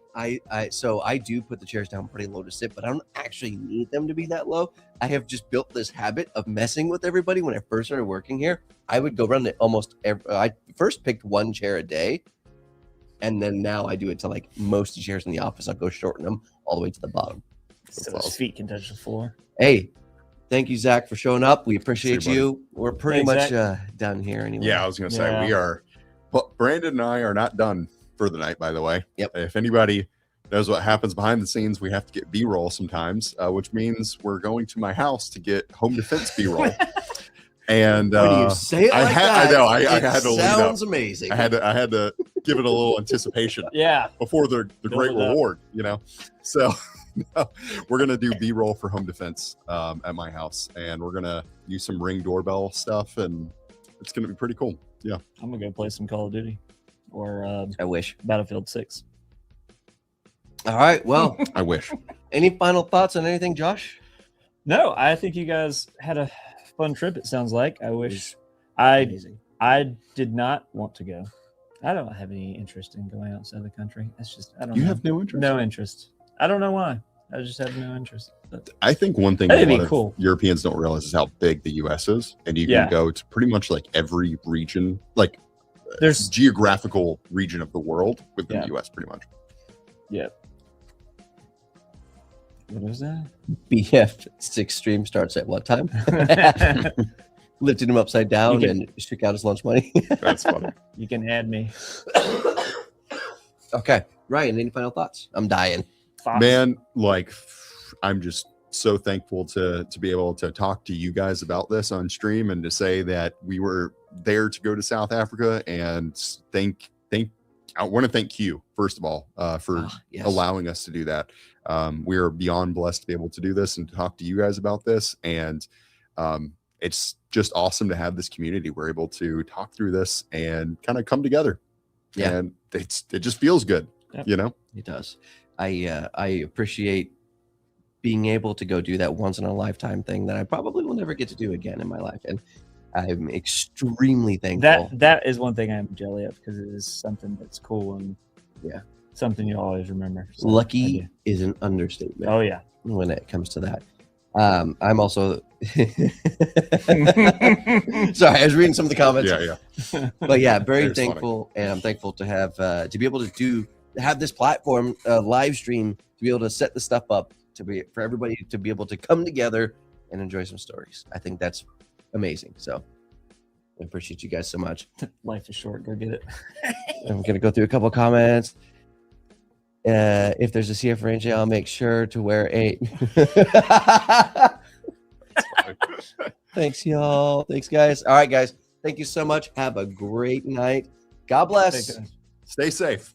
It is time to end. Now I gotta See you figure guys. out how to take this thing.